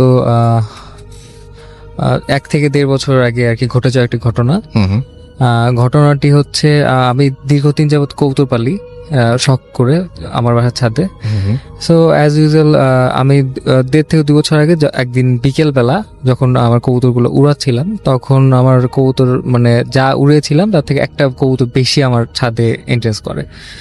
সো সেইখান থেকে আর কি সমস্যা বা ঘটনাটা শুরু হয়। তারপর আমি কবুতরটা আসার পরে অ্যাজ ইউজুয়াল সব কবুতরের সাথে আমার কবুতর যেটা এসেছিল বাইরে থেকে ওই কবুতরটাও ঢুকে যায় আমার খাঁচায়। এবং ঢুকে যাওয়ার পরে তারপর আমি পানি দিই সব কবুতরগুলোকে। ওইটাও দেখলাম যে খুব মানে তৃপ্তির সাথে পানি খেয়েটে মানে একদম হাঁপায় আর কি, আসলে যেরকম হয় মানে খুব পরিশ্রম করে ওইভাবে আর কি এসে আর কি খাঁচায় বসে আছে। তারপরে আমার মনে হলো কবুতরটা মানে সাদা একটা কবুতর এবং শরীরে আর কি সিঁদুর রঙের আর কি রং করা আর কি। পরে কবুতরটা আমি ধরে আর কি মনে হলো গলাটা এদিকে একটু ফুলা টাইপের বা কিছু একটা দেখা যাচ্ছে। কবুতরটা হাতে নিলাম, হাতে নিয়ে তারপরে মানে গলার মধ্যে দেখলাম যে একটা মানে 2টা সুতা একটু পুরাতন টাইপের কাঁথা সুতা শরীরে দেওয়ার বা হচ্ছে জামার সুতা টাইপের আর কি সুতাটা আর কি। ওইটার সুতাটার সাথে একটা ছোট একটা কাগজ বাঁধা আর কি, ছোট একটা কাগজ মানে পেঁচিয়ে বেঁধে রাখছে। দেখে বোঝা যাচ্ছে যে এটা খোলা একটা উন্মুক্ত তাবিজ। আমি ওইটা খুললাম, খোলার পরে দেখলাম যে মানে হিন্দু সাংস্কৃতিক ভাষায় আর কিছু মানে ডিরেকশন দেওয়া মানে একটা তাবিজের মতো ছোট একটা মানে একটা তাবিজ পাওয়া গেল।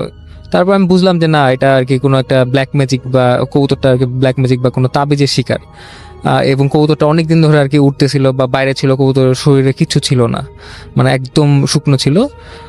তারপর আমি তাবিজটা ফেলে দিই, মানে যেহেতু বুঝলাম যে তাবিজটা ফেলে দিয়ে কবুতরটা ধুয়ে আর কি আমার খাঁচায় রেখে দিই। তারপর থেকে আমার মানে ছাদে একটু প্রবলেম মনে হচ্ছিল, আমার ওই খাঁচার কবুতরগুলো অসুস্থ হয়ে গেছিল আর কি, অনেক সিক মনে হচ্ছিল। এর পরের দিনই আমার মানে ছোট বোনের বড় ছেলে ফারদিন ও ভাইগনা আসে আমাদের বাসায় বেড়াতে। ও 6-7 বছর বয়সী। এখন ও শান্তশিষ্ট স্বভাবের একটা ছেলে। এখন সকালবেলা ওর সাথে আমার বিকেলে একটু ওকে বাইরে নিয়ে যাওয়ার কথা ছিল। তার ফলে আমি বিকেলে উঠি, সেদিন আর কি 12:30-1টার দিকে আর কি আমার উঠা হয় ছাদে। এবং তখন আমার নিষেধ থাকে যে মানে বাসা থেকে নিষেধ থাকে যে ভর দুপুর, তখন ওইটাকে ভর দুপুর বলা হয়। এবং সন্ধ্যার দিকে আমাকে মানে ছাদে যেতে নিষেধ করে আর কি আমার আপুরা বা আমার মুরব্বীরা বলেছেন আর কি। তারপর আমার কিছু করার নেই, সেই সময় আমি ছাদে যাই ওকে নিয়ে। এবং যেহেতু একটা ছোট বাচ্চা নিয়ে যাচ্ছি এবং আমিও কাজ থাকে ছাদে, তো সেই ক্ষেত্রে আমি আমার বাসা যে গার্ড ওকে বলে তুমি আমার সাথে একটু চলো, তুমি ওর সাথে থাকো, আমি কবুতরগুলোকে খাবার দিয়ে তারপর নেমে যাবো 3জন একসাথে ছাদে উঠি।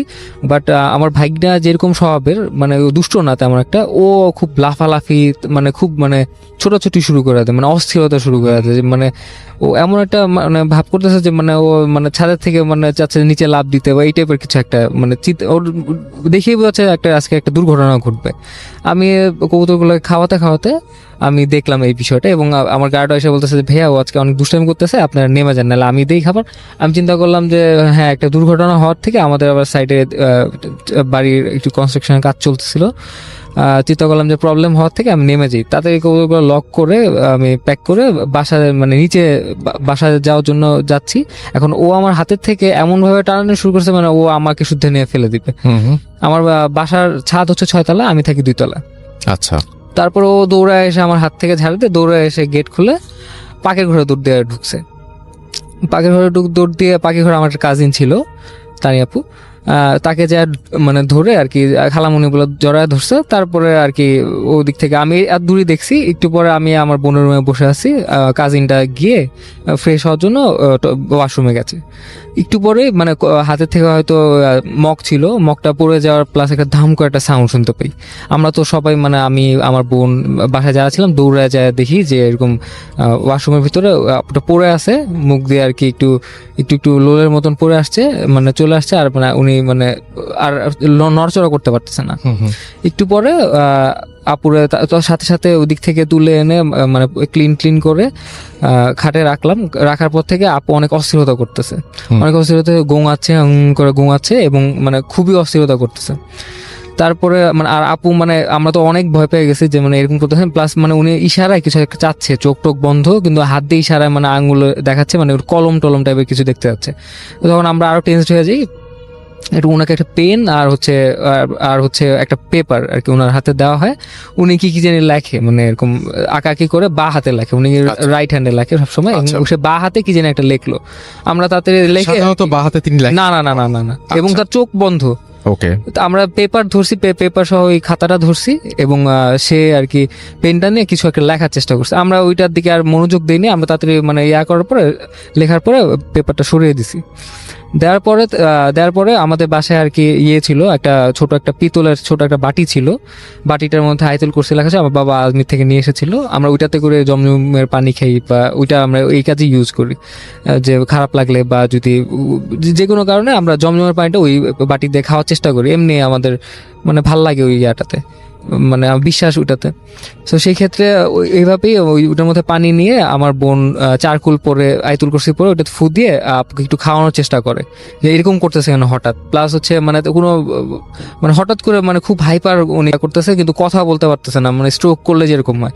তারপরে এরকম দেওয়ার চেষ্টা করি, এবং যখন শরীরে একটু ছিটানোর চেষ্টা করি তারপর থেকেই মানে মুখ ছুটে যায়, যে ও বাবা গো মা গো, ঠিক আছে চলে যাচ্ছে, বা এরকম আমি পারতেছি না, খুব ব্যথা, ঠিক আছে এরকম মুখ করতেছে। আর চোখ টোক বড় হয়ে লাল হয়ে উল্টায় যাচ্ছে, এতক্ষণ চোখ বন্ধ ছিল, চোখ খুলতে পারছে না, চোখ উল্টায় যাচ্ছে। তার আর হচ্ছে মানে ওনারা আমি আমার বোন আমরা 2-3 জন মিলে ধরে রাখতে পারতেছি না, মানে উনি মানে পেটের দিক থেকে বুকে রেখে উঠে বসে যাচ্ছে, গড়ায় পড়ে যাচ্ছে খাটের থেকে। তার একটু পরে তখন তো অলরেডি সূরা ইয়াসিন পড়তেছিল তখন আমার বোন। তারপরে আমি আমার বোন আমরা দুজনই আর কি চারকুল তারপরে আয়াতুল কুরসি পড়ি, এবং পরে যখন ওনার 2 কানের পাশে 3টা তালি দেই, তারপরে আস্তে আস্তে মানে ওনার মানে এই জ্বালা পড়া বা ওনার অস্থিরতা আস্তে আস্তে কমে গিয়ে আস্তে করে উনি মানে ঠান্ডা হয়ে ঘুমায় যাওয়ার পরে এর মধ্যে আমরা আমাদের পাশে তখন শুক্রবার ছিল, তো সেই ক্ষেত্রে সব আশেপাশের ফার্মেসিগুলো বন্ধ ছিল। আমাদের পরিচিত একটা মানে এমবিবিএস করা ডাক্তার ছিল, ওনাকে নিয়ে এসে চেক আপ করালাম যে কোনো প্রবলেম কিনা, বা বিপি কেমন বা ব্লাড প্রেশার কেমন আছে, সবকিছু উনি চেক করলো, সবকিছু অ্যাজ ইউজুয়াল ফাইনাল, উনি ঘুমাচ্ছে। উনি ভ্যাজি আসলে কি হয়েছে আমরা বললাম যে না সকালে একটু এরকম প্রবলেম হয়েছিল, একটু মানে অস্থিরতা করতেছিল, এই জন্য আর কি এখন একটু আগে না খেয়ে ঘুমায় গেছে, এই জন্য আর কি ভাই আপনাকে ডাকতে আনা হয়েছে। তারপরে আপু উঠলো বিকেলের দিকে উঠার পর তার শরীরে অনেক ব্যথা, এবং মানে আপুরা যখন ওনার গাটা চেক করলো তখন দেখলো পিঠের মধ্যে ছোট ছোট বাচ্চার অনেকগুলো থাপ্পড় দিয়ে যেরকম চাক হয়ে থাকে এরকম কয়েকটা দাগ। আর হচ্ছে আপুরে তেমন আর তখন কিছু বলা হয় নাই। তারপরে যখন আপু একটু ঠান্ডা হলো, ভাত খাওয়ানোর পরে আপুকে জিজ্ঞেস করা হলো যে মানে তোমার কি কোনো সমস্যা হয়েছিল বা কি হয়েছিল, মানে কোনো প্রবলেম হয়েছিল? তখন উনি বললো যে এরকম তেমন তো আমার কাছে তেমন কোনো প্রবলেম হয়নি, বাট আমি যেটা দেখলাম যে ফারদিন বাসায় এসে দৌড়ায় এসে খালামণিবেলা ধরার জন্য যখন আসতেছিল, একটু পরে যখনই মানে একটু ক্লোজদের দিকে আসতেছিল তখনই আর কি দেখলো যে ফারদিনের মতনই বয়সী, মাথাটা বড়, একটা বামুন টাইপের কিছু একটা মানে ওনার কাছে দৌড়ায় আসলো। ঠিক আছে, মানে আস্তে আস্তে দেখলো যে এরকম আসলো, এবং যতই কাছে আসলো, কাছে আসার পর না একটা বাতাস লাগলো ওনার শরীরে। তারপর থেকে আর ওনার কিছু মনে নেই। আর হচ্ছে তারপরে আমাদের তখন মনে আসলো যে আপু তো কিছু একটা লেখছিল বা কিছু দাগাইছিল, দেখি কি আছে ওইটার মধ্যে লেখা ছিল যে এরকম মানে আমাদের ফ্যামিলিতে ফুয়াদের অনেক বিপদ, মানে আমার অনেক বিপদ, ঘরে 4 কোণা আজান দাও, আর হচ্ছে বাচ্চার পকেটে একটা তাবিজ। ঠিক আছে, এই টাইপের কিছু একটা ছিল, এই টাইপের একটা ভাঙা লেখা ছিল বা হাত দিয়ে। তারপরে যা আমার ভাইগনার তো দুপুরবেলা গোসল করানো হয়েছে, যেই কাপড়টা ময়লা ছিল সেই কাপড়টার ঠিকই ওই প্যান্টের পকেটে যা দেখি ওই তাবিজটা, যেটা আমি ফেলে দিয়েছিলাম। তারপরে আমি বুঝছি যে এই তাবিজটার কারণেই বা হয়তো ভর দুপুরের কারণে কিছু একটা আসছিল ওই কবুতরটার মাধ্যমে। তো আমি ওই তাবিজটা নিয়ে পুরায় ফেলার পর পরের দিন আমি যখন ছাদে যাই দেখি যে ওই কবুতরটা কোনো প্রবলেম ছাড়া, কোনো ব্লিডিং নাই, কোনো মানে কোনো ইঁদুর বা বিড়াল বা কাক কোনো কিছুর অ্যাটাক ছাড়াই কবুতরটা মরে পড়ে আছে। এখন এই হচ্ছে আমার ঘটনা ছিল, বাট এরপরে তার আমার কোনো প্রবলেম হয়নি। বাট এই ঘটনাটা শেয়ার করার মানে মূল কারণ হচ্ছে যে আমরা মাঝে মধ্যে রাস্তা থেকে বা হচ্ছে দেখি যে আমাদের বাড়ির আঙিনায় বিভিন্ন পাখি, কাক, তারপর বিড়াল এগুলো আসে, আমরা অনেক বাজেভাবে ট্রিট করি। সো আমাদের একটু বুঝে শুনে বা আমাদের ব্যাপার স্যাপারগুলো একটু চিন্তা ভাবনা করে আমাদের করা উচিত। এই ছিল। মানে আপনি বলতে চাচ্ছেন যে এদের সাথে অনেক কিছু অনেক সময় আমাদের বাসায় ঢুকে পড়ে। Thank you thank so much, আপনাকে অনেক ধন্যবাদ আপনার এখানে এসে ঘটনা শেয়ার করার জন্য। আমি দেখতে পাচ্ছি আজকে টুইটে দিয়ে শুরু করি। আমি দেখতে পাচ্ছি খায়রুল ইসলাম আমাদের সঙ্গে আছেন, লিখেছেন তিনি আমাদের যে টুইটারে যে পেজ রয়েছে, একটু আগে বললাম যে আর যে রাসেল নামে একটা পেজ রয়েছে এখানে, এবং সেইখানে তিনি লিখেছেন রাসেল ভাই খুব ভয় লাগছে। খায়রুল ইসলাম নড়াইল থেকে শুনছেন। জ্যোতির্ময় লিখেছেন আই লাভ ভূত এফএম, আমাদের সঙ্গে আছেন দেখতে। প্রিয় লিসেনার্স, এই এপিসোডে আপনারা শুনবেন গ্রামের ভয়ঙ্কর ঘটনাগুলো। এছাড়াও আরও অনেক ঘটনা শুনতে পাবেন। শুধুমাত্র বাছাইকৃত ভয়ঙ্কর ঘটনাগুলো দিয়ে সাজানো হয়েছে আজকের এপিসোড। আপনারা যারা বাছাই করা ঘটনাগুলো শুনতে চান তারা অবশ্যই এই চ্যানেলটি সাবস্ক্রাইব করে পাশে থাকুন। আর ইতিমধ্যে যারা সাবস্ক্রাইব করেছেন তাদেরকে জানাই অসংখ্য ধন্যবাদ। এই চ্যানেলে অসংখ্য ঘটনা পাবলিশ করা আছে, আপনারা চাইলে সেই ঘটনাগুলো শুনে আসতে পারেন। আমরা প্রতিদিন রাত 10টায় এই চ্যানেলে নতুন নতুন ঘটনা পাবলিশ করি। তো চলুন আজকের ভিডিওতে যে ঘটনাগুলো শেয়ার করেছি প্রথম থেকে শেষ পর্যন্ত শুনে আসি। হ্যালো রাসেল ভাই, আমি নন্দিতা, কলকাতা ইন্ডিয়া থেকে। অনেকদিন পর আবার একটা স্টোরি পেলাম, তো সেই জন্য অনেকদিন পর আসলাম। তো anyways I missed all of you. বেশি না বলে আমি একবার সরাসরি স্টোরিতে চলে যাই। এটা একটা রিয়েল ঘটনা, বেশি না, 10-12 দিন আগে আমার সঙ্গে ঘটলো। আমি কলকাতা থেকে সিমলার উদ্দেশ্যে কালকা ট্রেনে বা কালকা মেলে আমি উঠেছিলাম। তো 9 ফেব্রুয়ারি রাত্রেবেলা। তো 9 তারিখে আমি ট্রেনে যাওয়ার সময় আমার সেরকম কোনো অসুবিধা হয়নি, কিন্তু 10 তারিখ রাত্রেবেলা হঠাৎ আমরা সবাই 4 জন ছিলাম, মানে আমি, আমার হাজব্যান্ড আর আমার একটা ফ্রেন্ড আর তার হাজব্যান্ড। তো সবাই একসাথেই ছিলাম। তো একটু মজা আমোদ আহ্লাদ করার পরে আমাদের সবাই খুব টায়ার্ড ছিলাম, তো ডিনার করে যে যার মতো ঘুমিয়ে পড়েছিল। তার আগে বলে রাখা উচিত, কিছুদিন আগে মানে 9 ফেব্রুয়ারির অ্যাবাউট 1-1.5 মাস আগে আমাদের এই এলাকার থেকে পাশের এলাকায় একটি ঘটনা ঘটে যায়। একটি মেয়ে, সবে বিয়ে হয়েছিল, 4-5 দিনের পরে যে মেয়েরা শ্বশুর বাড়িতে আসে আমাদের বাঙালির মধ্যে, তো সেই মেয়েটাও সেরকমই এসেছিল। কিন্তু ঘরে কেউ না থাকায় মেয়েটি হঠাৎ ঘরে দরজা বন্ধ করে নিজে আত্মহত্যা করেছিল, যার ফলে মেয়েটি খুব বিচ্ছিরি ভাবে মারা যায়। ইভেন সেই মেয়েটি বাঁচার জন্য চেষ্টা পর্যন্ত করেনি। যখন তাকে সবাই রেস্কিউ করতে গেছে, সবাই দেখছিল সে বসে বসে মানে নির্দ্বিধায় পুড়ে যাচ্ছে। তো কেন, কি কারণে হয়েছে সেটা কেউই বুঝতে পারেনি, সেটা খুবই একটা রহস্যজনক ব্যাপার। তো সে মেয়েটা মারা যাওয়ার পরে সবাই এলাকাবাসী খুবই মানে ভয় এবং সন্তুষ্ট হয়ে পড়েছিল, বিকজ এমনিতে এলাকাটা খুব জমজমাট। কিন্তু মেয়েটা মারা যাওয়ার পরে সবাই খুব বেশিভাবে মেয়েটার ছায়া বা মেয়েটার আত্মা বা মেয়েটাকে দেখতে পাচ্ছিল, হয় 3 রাস্তার মোড়ে। রাত্রে 10টার মধ্যে যে যার ঘরে ঢুকে গিয়ে মানে রাস্তা পুরো থমথমে হয়ে যাচ্ছিল। কেউ ওরকম ভাবে রাস্তাঘাটে কেউ বেরোতে পারছিল না, কেউ যাচ্ছিল না। যারা মাঝরাত্রে বা 12টার পরে বাড়ি ফিরতো কাজ সেরে, তো তারা সকলেই প্রায় বলতে শুরু করলো যে হ্যাঁ, রাস্তার মধ্যখানে দাঁড়িয়ে থাকতে দেখে। ইভেন এমন একদিন হয়েছে যে একটা ব্যক্তি, সে রাত্রেবেলা 1:30টার সময় বাড়ি ফিরছিল রাতের নাইট ডিউটি করে, কিন্তু সে মাঝ রাস্তায় 3 রাস্তার মোড়ে সেই মহিলাটাকে এমন ভাবে দাঁড়িয়ে থাকতে দেখে যে সেই লোকটি ভয় সেই স্থান ছেড়ে অন্য স্থানে চলে যায় এবং নিজের বাড়িতে ঢুকতে না পেরে সে অন্য দূরে কোনো আরেকটি রিলেটিভের বাড়িতে গিয়ে সেই রাতটুকু কাটায় এবং পরবর্তী দিনে সে সবাইকে এই কথাটা বলে। তো ভীষণই উৎপাত হচ্ছিল মেয়েটার জন্য, মেয়েটার আত্মার জন্য। তো সবাই মিলে খুব কমপ্লেন করলো যে মেয়েটার যে বাড়িতে মারা গেছে সেই তাদের যে প্যারেন্টসদের বা তাদের সবাইকে বলে যে এটা খুবই অসহ্যকর ব্যাপার হল। তো তার প্যারেন্টসরা কি করলো সেটা খুব একটা কেউ জানে না, কিন্তু যেটুকু বাহ্যিক প্রচারে শোনা গেছে যে আশেপাশের লোকরা বা কিছু রুমার্সে সবাই বলেছে যে বোধহয় তার বাড়ির লোকেরা সেই মেয়েটার আত্মাটাকে কোনোভাবে ইয়ে করে মানে তান্ত্রিক দিয়ে একটা গতি বন্ধ করে কোথাও ফেলে দেওয়ার বা যাতে ওকে আর সেই জায়গা ছেড়ে বা ওই বাড়িটা ছেড়ে অ্যাটলিস্ট অন্য কোথাও চলে যায়। তো আমি এটুকু তখনও খুব একটা ভালোভাবে শুনিনি, আমি এটা পরে শুনেছি।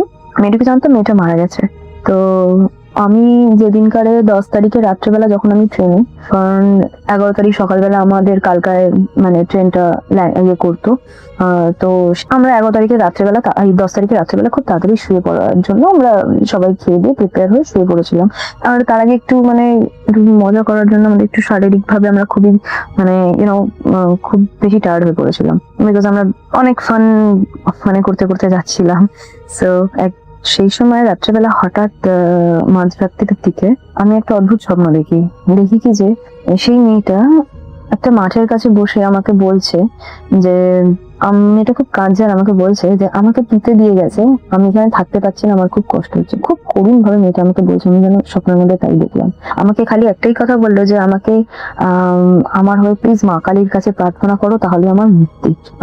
খুবই করুণ ভাবে মেয়েটা কাঁদতে কাঁদতে বললো আমি সবে বিয়ে হয়েছে, আমার বয়স 25, আমি সহ্য করতে পারছি না এই যন্ত্রণা। এরকম করে মেয়েটা খালি কাঁদছিল আর আমাকে খালি বলছিল যে আমায় পুঁতে দিয়ে গেছে, আমি এখানে থাকতে পারছি না, আমাকে এখান থেকে মুক্তি দাও, তুমি মা কালীর কাছে প্রার্থনা করলে আমি মুক্তি পাবো। আমি স্বপ্নের মধ্যে শুধু এটাই দেখে গেছি। তো আমি নিজেও জানি না যে আমি বোধহয় স্বপ্নের মধ্যেই চিল্লাচ্ছিলাম যে মেয়েটা খুব কাঁদছে, মেয়েটা খুব কাঁদছে, মা কালীর কাছে প্রার্থনা করো। আমি নিজেও খুব কাঁদছিলাম, মানে চিল্লে মানে বলছিলাম। তো ওপরে আমার হাজবেন্ড শুয়েছিল, তো হঠাৎ নিচে এসে ও যখন আমাকে তুললো তখন দেখলাম আমি তখনও মানে রীতিমতো এরকম বলে যাচ্ছি। তো চোখে মুখে জল দিতে আমার কিছুটা হলেও আমার সেন্সটা হলো। তো আমি তখন তাদেরকে বললাম এরকম একটা খারাপ স্বপ্ন দেখেছি, আমাদের বাড়ি ওখানে একটা মেয়ে মারা গেছে, আমি দেখছি যে তাকে হয়তো এরকম মাছ মানে কোন একটা ক্ষেত বা একটা মাছের মধ্যেখানে তাকে এরকম বন্ধন করে তাকে ঘটের মধ্যে তাকে বন্দি করে আর কোথাও পুঁতে দিয়েছে, সে খুব কষ্টে আছে, বলছে মা কালীর কাছে প্রার্থনা করলে সে মুক্তি পাবে। তো তারা সবাই ভাবলো হয়তো আমি স্বপ্ন দেখেছি কোনো একটা ভাবে, কোনো সম্ভব একটা কোনো স্বপ্ন দেখেছি, তো এটা জাস্ট এমনি একটা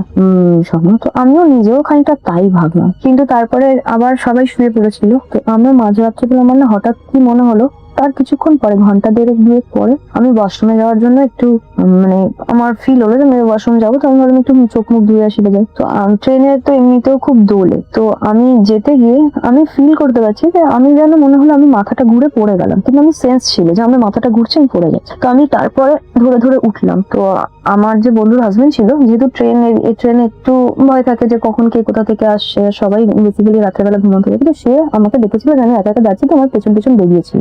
তো আমি পেছন ঘুরে দেখছি, আমি যখন পড়ে গেছি তারপর উঠে আমি পেছন ঘুরে দেখছি দাদা দাঁড়িয়ে আছে। তো আমি আমাকে জিজ্ঞেস করলো কি বাথরুমে যাচ্ছি, আমি বললাম না আমি পড়ে গেছি, আমি আর যাবো না। বলতে শুধু এটুকু বলেছি যাবো না, আমি আর কিছুই হয়নি সেদিনকার। আমি জানি না কেন হঠাৎ আমি পুরো ব্ল্যাক আউট হয়ে গিয়ে আমি পুরো মানে কোনো সেন্স নেই, আমি অজ্ঞান হয়ে গেছি। তো তারপর আমার মনে নেই আমার কখন সেন্স এসছে, যখন সেন্স এসছে আমি দেখছি কি যে আমাকে তুলে নিয়ে গিয়ে ওখানে জাস্ট বসানো হয়েছে। তো আমি সেই দিনকারে আমার কিছুই হয়নি, কোনো শারীরিক ভাবে অসুস্থ ছিলাম না, সেরকমও কিছু হয়নি। আমি জানি না স্বপ্নটা দেখার পর আমি কেন এরকম অদ্ভুত ভাবে মানুষ একবার অজ্ঞান হয়, আমি পরপর দুবার কি করে আমার সেন্স লেছে, উইদিন 30 সেকেন্ড আমার জিনিসটা হয়েছে, 30 সেকেন্ড টু 1 মিনিট আমার জিনিসটা হয়েছে। তো আমি খুব সারপ্রাইজ। তবে আমি সকালবেলা আমি খুব টায়ার্ড ছিলাম, কারণ আমার খুব জোরে মাথায় লেগেছিল, মুখটা ছিঁড়ে গেছে। তো আমি তারপরে আমাদের সেদিনকার মর্নিং এ কালকা থেকে টয় ট্রেন ছিল। তো আমি এমনিতে কোনোদিনও তার আগে সিমলায় কখনো যাইনি বা তার সম্বন্ধে সেরকম কিছুই জানতাম না, ইভেন আমরা চারজনেই কেউই কিছু জানতাম না। তো আমি সেদিনকারে মর্নিং এ যখন কালকা পৌঁছলাম, তারপরে সারাদিন ওয়াক করে সারাদিন আমরা ওখান থেকে গাড়িতে করে মানে সিমলায় গেলাম। দেন ওখান থেকে যখন আমি সিমলাতে সেদিনকে আমাদের স্টে ছিল, তো আমি হঠাৎ আমাদের রাত্রিবেলা খাবারের জন্য আমরা বাইরে কোথাও মানে একটা হোটেল বা রেস্টুরেন্ট খুঁজছিলাম যেখানে গিয়ে খেতে খাবার দাবার পাওয়া যায়। তো আমি সেদিনকারে ওখানে মানে সারাদিন আমরা ঘোরার পরে রাত্রিবেলা খুব টায়ার্ড ছিলাম, তো ভাবলাম কাছে কোথাও থেকে খাবার দেবো। তো খুঁজে খুঁজে আমাদের একটু দূরই হয়ে গেছিল। তো যেহেতু একটু বাঙালি খাবার দাবারের প্রতি আমাদের বেশি আসক্তি, তো আমরা কয়েকজনকে একজন হঠাৎ একটা লোক দেখা গেল। আমরা প্রথমে ভাবছিলাম বাঙালি খাবার তো এখানে পাবোই না, তো হঠাৎ একটা লোককে দেখা গেল, সে বললো বাঙালি দাদা। আমরা বললাম হ্যাঁ। বলছে এখানে আসতে কোথা থেকে এসেছেন জিজ্ঞেস করা, আমরা বললাম কলকাতাতে। ঠিক আছে। তো তিনি বললেন তিনিও কলকাতারই মানুষ, এখানে থাকেন। তো তিনি বললেন আপনারা কি বাঙালি খাবার খুঁজছেন? তো আমরা বললাম হ্যাঁ, আমরা ভালো একটা হোটেল, আমরা বলেছিলাম তাকে যে আমরা একটা ভালো হোটেল খুঁজছি, কোথাও খাবার দাবার ভালো পাওয়া যাবে। তো তিনি বললেন আপনারা তো বাঙালি খাবার যদি খেতে চান উপরে কালী মন্দিরে চলে যান। তো আমাদের কোনো আইডিয়াই ছিল না সিমলার মতো একটা জায়গায় যেখানে অন্য ঠাকুর বসবাস, সেখানে একটা বাঙালি ঠাকুর মানে হিন্দু বাঙালি ঠাকুর মা কালী কি করে ওখানে ওয়ার্শিপ হয়। তো আমাদের কোনো এই সম্বন্ধে ধারণাই ছিল না। ইভেন আমরা এটাও জানতাম না সেটা ঠিক আমাদের হোটেলের পাশেই ছিল। আর বড্ড কোইন্সিডেন্সলি এই জিনিসটা ছিল। তো আমার সেদিনকার কানেক্ট করতেই অসুবিধা হচ্ছিল যে আমি গতকাল রাত্রিরে যখন গেলাম ওখানে, তো আমরা কোনোভাবেই নলেজ ছিল না যে আমরা একটা কালী মন্দিরের পাশেই টিকেতেছি। তো যাই হোক, আমি যখন সেই কালী মন্দিরটার কাছে আমরা গেলাম, তো বললো যে এখানে আশেপাশে পাশে একটা জায়গা রয়েছে। তো আমরা বললাম চলো কালী মন্দিরটা দেখে আসি। বিশ্বাস করবেন আমার ফিলিংসটা তখন কালী মন্দির ঢোকার পরে হঠাৎ করে আমার মনে পড়ে গেল যে গতকাল রাত্রিরে আমার সঙ্গে কি হয়েছিল। আর অন্য কোনো ঠাকুর না, হঠাৎ সেই মেয়েটি আমাকে কালী ঠাকুরের কথাই কেন বলেছিল। আর সব থেকে বড় কথা, আমি ওই কালী ঠাকুরটাকেই স্বপ্নের মধ্যে দেখেছিলাম। তো আমি জানি না জিনিসটা আমার সঙ্গে কি হয়েছে বা কেন হয়েছে। আমি যখন ঠাকুরটাকে দেখলাম তখন আমি নিজেকে রিলেট করতে পারলাম। এতক্ষণ সকাল থেকে যা বা ঘটনাটা হওয়ার পর থেকে যা মনকে বুঝ দিয়েছিলাম যে না এটা সামহাও হতে পারে, কোইন্সিডেন্স হতে পারে বা কিছু হতে পারে, কিন্তু পরপর ঘটনাগুলো, প্রথমে মেয়েটাকে দেখা স্বপ্নের মধ্যে ওরকম, আর বিশেষ করে পার্টিকুলারলি মা কালীর কথা বলে, ইভেন ওই ঠাকুরটাকে আমি স্বপ্নের মধ্যে দেখেছিলাম। ইভেন তার প্রিয় লিসেনার্স, এই এপিসোডে আপনারা শুনবেন গ্রামের ভয়ঙ্কর ঘটনাগুলো। এছাড়াও আরও অনেক ঘটনা শুনতে পাবেন। শুধুমাত্র বাছাইকৃত ভয়ঙ্কর ঘটনাগুলো দিয়ে সাজানো হয়েছে আজকের এপিসোড। আপনারা যারা বাছাই করা ঘটনাগুলো শুনতে চান তারা অবশ্যই এই চ্যানেলটি সাবস্ক্রাইব করে পাশে থাকুন। আর ইতিমধ্যে যারা সাবস্ক্রাইব করেছেন তাদেরকে জানাই অসংখ্য ধন্যবাদ। এই চ্যানেলে অসংখ্য ঘটনা পাবলিশ করা আছে, আপনারা চাইলে সেই ঘটনাগুলো শুনে আসতে পারেন। আমরা প্রতিদিন রাত 10টায় এই চ্যানেলে নতুন নতুন ঘটনা পাবলিশ করি। তো চলুন আজকের ভিডিওতে যে ঘটনাগুলো শেয়ার করেছি প্রথম থেকে শেষ পর্যন্ত শুনে আসি। হ্যালো লিসেনার্স, আসসালামু আলাইকুম। আশা করি সবাই ভালো আছেন, ভালোর দলে আছেন। আজকে যে ঘটনাটা আমি আপনাদের কাছে শেয়ার করব সেই ঘটনাটা পাঠিয়েছেন দেবলীনা দে, কলকাতা থেকে। তো তিনি আমাকে যেভাবে শেয়ার করেছেন আমি চেষ্টা করব আপনাদের মাঝে সেভাবে শেয়ার করার। তো ঘটনার শুরুতে রমিতা এবং তার বোনের সাথে কথা হচ্ছিল। এখানে রমিতা মল্লিক, তিনি একজন গৃহিণী, কলকাতায় থাকেন। তার একটা মেয়ে বাচ্চা আছে, নাম হচ্ছে মণি, এবং তার হাজব্যান্ড একটা অফিসে চাকরি করেন। তো অফিসে চাকরি করার কারণে কয়েকদিনের ছুটিতে বাইরে চলে গেছেন। তো শুরুতে যেটা বলছিলাম, রমিতা এবং তার একমাত্র বোনের সাথে কথা হচ্ছিল। তো রমিতা তার বোনের সাথে কথা বলে জানতে পারে যে তার বোন মোটামুটি অসুস্থ। কথা বলার এক পর্যায়ে রমিতাকে তার বোন ডাকে। তো যেহেতু একমাত্র বোন, তার আসলে বাসায় স্বামী ছাড়া আর কেউ নেই। আর তার স্বামী নেই। কথা বলার এক পর্যায়ে জানতে পারতো তার স্বামী বাইরে চলে গেছে অনেকদিন ধরে, এখনো আসতেছে না। তো যেহেতু তার বোন অসুস্থ, সে ভাবলো যে দেরি করা উচিত হবে না, তার বোনের কাছে যাওয়া উচিত, দেখভাল করা উচিত যে কী অবস্থা। তো এদিকে বাসায় কেউ নেই। বাসায় তার একমাত্র মেয়ে যে ক্লাস 10 পড়ে, আর এদিকে তার স্বামীও হলো অফিসের কাজে বাইরে আছে। এখন যথারীতি সে তার মেয়ের কাছে যায় এবং মেয়েকে সাহস দেয় যে সোনা মা, আমি তো একটু বাইরে যাব। তো তার মেয়ে জিজ্ঞেস করে কী হয়েছে। পরে বলে যে এরকম তোমার খালামণি যে অসুস্থ, তো আমি চাচ্ছি যাকে একটু দেখে আসি, তুমি কি বাসায় একা থাকতে পারবে। যেহেতু মেয়েটা ক্লাস 10 পড়ে মোটামুটি একটু সাহসী ছিল। আর তার মা বলে যে তুমি বাইরে যেও না, আমি কালকে সকালে চলে আসবো, তুমি হলো গেট লক করে ভিতরে থাকিও। তো মনি যেহেতু একটু বড় হয়েছে এবং বাসায় যেহেতু লক করে রাখার সিস্টেম আছে, তো মনি বলে যে ঠিক আছে যাও। তো যথারীতি সেই রমিতা হলো যাওয়ার প্রস্তুতি নেয়, কিন্তু মনিজি তার মেয়ে জিজ্ঞেস করে যে আম্মু এখান থেকে তো খালামণির বাসা অনেক দূর, তুমি যাবে কিসে? তো এখানে রমিতা বলে যে দেখি রাস্তা যেটা পাবো সেটা দিয়ে যাব। তো যথারীতি রমিতা নিচে চলে আসে এবং বাচ্চার অপেক্ষা করে, কিন্তু কোনোভাবেই সে মানে যানবাহন পাচ্ছিল না। বিশেষ করে তার বোনের বাসা যেদিকে সেই দিকে কোনো যানবাহন পাচ্ছিল না। তো অনেক লেট করে একটা বাস পায় এবং সে বাসেতে ওঠার পর সে দেখে যে বাসটাতে তেমন কোনো লোক নেই, খুবই কম পরিমাণ লোক। তো রমিতা একটা জানালার কাছে গিয়ে বসে এবং তার বোনের বাসা যাইতে যেতে রাত 11টা বেজে যায়। তো সে তার বোনকে দেখে অনেক অবাক হয়ে যায় যে তার বোনটা এতই শুকনা হয়ে গেছে যে মানে মনে হয় যে কতদিন থেকে খাচ্ছে না, ঘুমাচ্ছে না, এরকম দেখতে। তো সে তার বোনকে দেখে অনেক ধরনের প্রশ্ন করতে থাকে এবং তার বোন বলে যে আরে এত চিন্তা করিস না, আমি ঠিক আছি। তো এভাবে তাদের মধ্যে অনেক কথাবার্তা হয় এবং এরপরে যে ঘটনাটা ঘটে এটা আসলে এই ঘটনাটার মূল ঘটনা। সেটা হলো কথা বলতে বলতে যখন রমিতা জিজ্ঞেস করে যে আমি তো বাসায় খেয়ে আসি নাই, কী কী রান্না করেছিস? তো তার বোন বলে যে আসলে কি বলবো, বাসায় তো কোনো কিছু নেই, এই জন্য রান্না বান্না করতে পারিনি। তুই কি আমাকে একটা সাহায্য করতে পারবি? দুঃখিত, আমি আসলে ঠান্ডা একটু লাগার কারণে সমস্যা হচ্ছে, সমস্যা দৃষ্টিতে দেখবেন। তো রমিতাকে তার বোন বলে যে তুই কি আমাকে একটা সাহায্য করতে পারবি? তো রমিতা বলে কি সাহায্য? পরে হলো তার বোন একটা লকেট বের করে দেয় এবং বলে যে এই লকেটটা তুই বাজারে গিয়ে বিক্রি করে, মানে মার্কেটে গিয়ে বিক্রি করে আমাকে কিছু টাকা এনে দিতে পারবি? তো রমিতা দেখে যে এটা হচ্ছে সেই লকেট, যেটা হলো মানে রমিতার বড় বোনের জামাই দিছিল। তো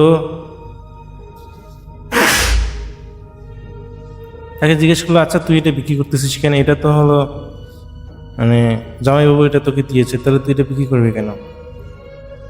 তো তার বোন বললো যে দেখ বাসায় কোনো খাবার নেই, আমার কাছে টাকা পয়সাও দিয়ে যায়নি, তো আমি এখন কি করব? আর আমি তাকে ফোন করেও পারতেছি না, তুই এটা বিক্রি করে আমাকে টাকাগুলো এনে দে। এখন এত রাত্রে তো বাইরে যাওয়া সম্ভব না, কারণ অলরেডি 11টা পার হয়ে গেছে। এদিকে যেহেতু তার বোন বলেছে এবং তার বোনটা অসুস্থ, এখন কি করবে? আর সেও তার মেয়েটাকে রেখে এসেছে, তাই উপায় না পেয়ে সে সেই লকেটটা নিয়ে বাইরে হয় বাসার থেকে। এবং সে যখন বাসার নিচে মানে কোনো কিছুর বিশেষ করে মার্কেটে যাওয়ার জন্য যে যানবাহন খুঁজতেছিল, কিন্তু কোনো যানবাহনে পাচ্ছিল না। সে কিছুক্ষণ পর একটা বাস পায় এবং যখন সে বাসটাতে ওঠে, প্রথমে কিছু মনে হয়নি, বাসটাতে ওঠার পর তার কাছে এতটাই অবাক লাগে, এটা তো সেই বাস যে বাসটাতে থেকে সে বাসার থেকে এখানে এসেছিল, এবং এটা কীভাবে সম্ভব? এবং সেই বাসটাতে সে আবার পুনরায় উঠেছে। তো সে নর্মালি ভেবেছে হয়তো বা এটা আবার ব্যাক করতেছে, তো এই জন্য এইদিকে পাওয়া গেছে। তো সে কোনো কথা নেই, সে সেই বাসে উঠে যায়। তো বাসে চলতে সে একটা মার্কেটের নাম বলছিল, যেটা তার বোনের বাসা থেকে আধা ঘন্টা রাস্তা, আধা ঘন্টা গেলে সেখানে যাওয়া যায়। কিন্তু আধা ঘন্টার জায়গায় সে প্রায় 1 ঘন্টার সময় অতিবাহিত করেছে বলে মনে হয়। কিন্তু তারপরও সেই বাসটা মনে হয় যে সেই রোড দিয়েই চলতেছে, কিন্তু সেই মার্কেটগুলোর কাছে যাচ্ছে না। তো সেই বিরক্ত সহিত সেই কন্ট্রাক্টর, বিশেষ করে যিনি হলো বাস চালক বা বাস হেল্পার, তাদেরকে জিজ্ঞেস করে যে কী ব্যাপার, অনেকক্ষণ তো হয়ে গেল, এত সময় তো লাগার কথা না, আমরা এই বাসে কোথায় যাচ্ছি? তো বাসের কন্ট্রাক্টর এবং হেল্পারের মনে হয় যে বিস্ময়ের চোখে তা মানে সেই রমিতার দিকে তাকাচ্ছে, যে কি মানে। তো বাস কন্ট্রাক্টর এবং তারা দুজন কিছুই বলতেছে না, জাস্ট খালি তারা মানে তাদের দিকে তাকিয়ে আছে, মানে রমিতার দিকে তাকিয়ে আছে। রমিতা এখানে একটা বিব্রত বোধ করে এবং সে পুনরায় তার সিটে গিয়ে বসে থাকে এবং অপেক্ষা করতে থাকে। তো একসময় সে জানালার দিকে তাকিয়ে রাস্তাটা মানে দেখার চেষ্টা করতেছে যে আচ্ছা মানে আমি হলো মানে কত দূর আসছে, যেহেতু রাস্তাটা তার কাছে পরিচিত, সে জানালার দিকে তাকিয়ে মানে দেখার চেষ্টা করতেছে যে সে কোথায় আছে, কত দূরে আছে, রাস্তাটা কত দূরে আছে। তো দেখা যায় যে গাড়িটি সুন্দরভাবে চলতেছে। তো যখন সে অনেকক্ষণ থাকার পর সে ভাবলো যে হয়তো বা এটা কাছাকাছি চলে এসেছে, এবং যে সে যখন তার মাথা ঘুরিয়ে সে বাসটার হেল্পার এবং হলো ড্রাইভারকে এদিকে তাকাবে, সে এতটাই ভয় পেয়ে যায় তাকিয়ে, সে বাসের মধ্যে কেউ নেই সে ছাড়া। বাসটার মধ্যে সে ড্রাইভারও নাই, তারপর হেল্পারও নাই, যে কয়েকটা মানুষ ছিল তারাও নেই, মানে বাসটা একা একা চলতেছে। এরপর রমিতা এতটাই ভয় পেয়ে যায় যে সে কি করবে বুঝতেছিল না, মানে সে এই চলন্ত গাড়ি থেকে নামতে পারতেছিল না। এটা কিভাবে সম্ভব একটা বাসে, মানে বাস একা একা চলতে পারে। তো এরপর হলো সে কি করবে বুঝতে পারতেছিল না, এভাবে কতক্ষণ চলতে থাকে সে নিজেও জানে না। এক সময় সে সেখানে সেন্সলেস হয়ে পড়ে যায়। তো সকালে যখন সে আবিষ্কার করে, সে দেখে কিছু মানুষ তাকে হলো একটা রাস্তার সাইডে পড়ে থাকতে, এবং মানুষরা আলোচনা করতেছে কে উনি। যেহেতু মহিলা মানুষ, কেউ তাকে ধরার সাহস পাচ্ছে না। আর ততক্ষণে হলো সূর্যের আলোয় রমিতার জ্ঞান ফেরে এবং সে দেখে যে কতগুলো মানুষ তাকে ঘিরে জটলা বাঁধতেছে। তো এরপর সে মানুষগুলোকে জিজ্ঞেস করে যে এটা কোন জায়গা।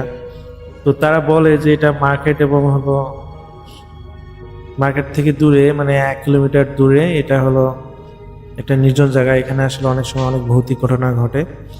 তো আপনি এখানে। তো রমিতা জিজ্ঞেস করে যে আপনি কোথা থেকে এসেছেন। তো রমিতা তার হলো ঠিকানা বলে। আপনি তো সেই অনেক দূর থেকে চলে এসেছেন, আপনি সেই মার্কেটটা থেকে প্রায় 1 কিলোমিটার এইদিকে চলে এসেছেন, তো আপনি হলো এখানে পড়ে আছেন কিভাবে। তো রমিতা দেবী বলে যে এরকম ঘটনা। তো যথারীতি ওখানকার 2-1টা মানুষ তাকে হেল্প করে তার বোনের বাসা যাইতে। তো তার বোনের বাসা যাওয়ার পর তার বোনকে সমস্ত ঘটনা বলে। তো তার বোন আসলে এই ঘটনাগুলো শোনার পর কষ্ট পায়, যদিও রমিতা দেবী আসলে জাস্ট একটু হয়তো চোট পেয়েছেন, কিন্তু তার কোনো ক্ষতি হয়নি। কিন্তু রমিতা দেবী এটা আসলে তার জীবনে একটা মানে এমন একটা ঘটনা যে সে কখনোই এটা ভাবতে পারতেছে না যে একটা বাস কিভাবে মানুষ ছাড়া চলতে পারে, আর তিনি কিভাবে এই মানে মার্কেটগুলো পার হয়ে অত দূরে গেলেন। তো এই ছিল ঘটনা। তিনি আসলে যেভাবে শেয়ার করছেন, হয়তো বা আমি তার মতো করে শেয়ার করতে পারিনি, এজন্য দুঃখিত। তো আমি চেষ্টা করবো পরবর্তী ঘটনাগুলো আরো সুন্দরভাবে গুছিয়ে আপনাদের কাছে শেয়ার করার। সবাই ভালো থাকবেন, সুস্থ থাকবেন এই প্রত্যাশায়। আল্লাহ হাফেজ।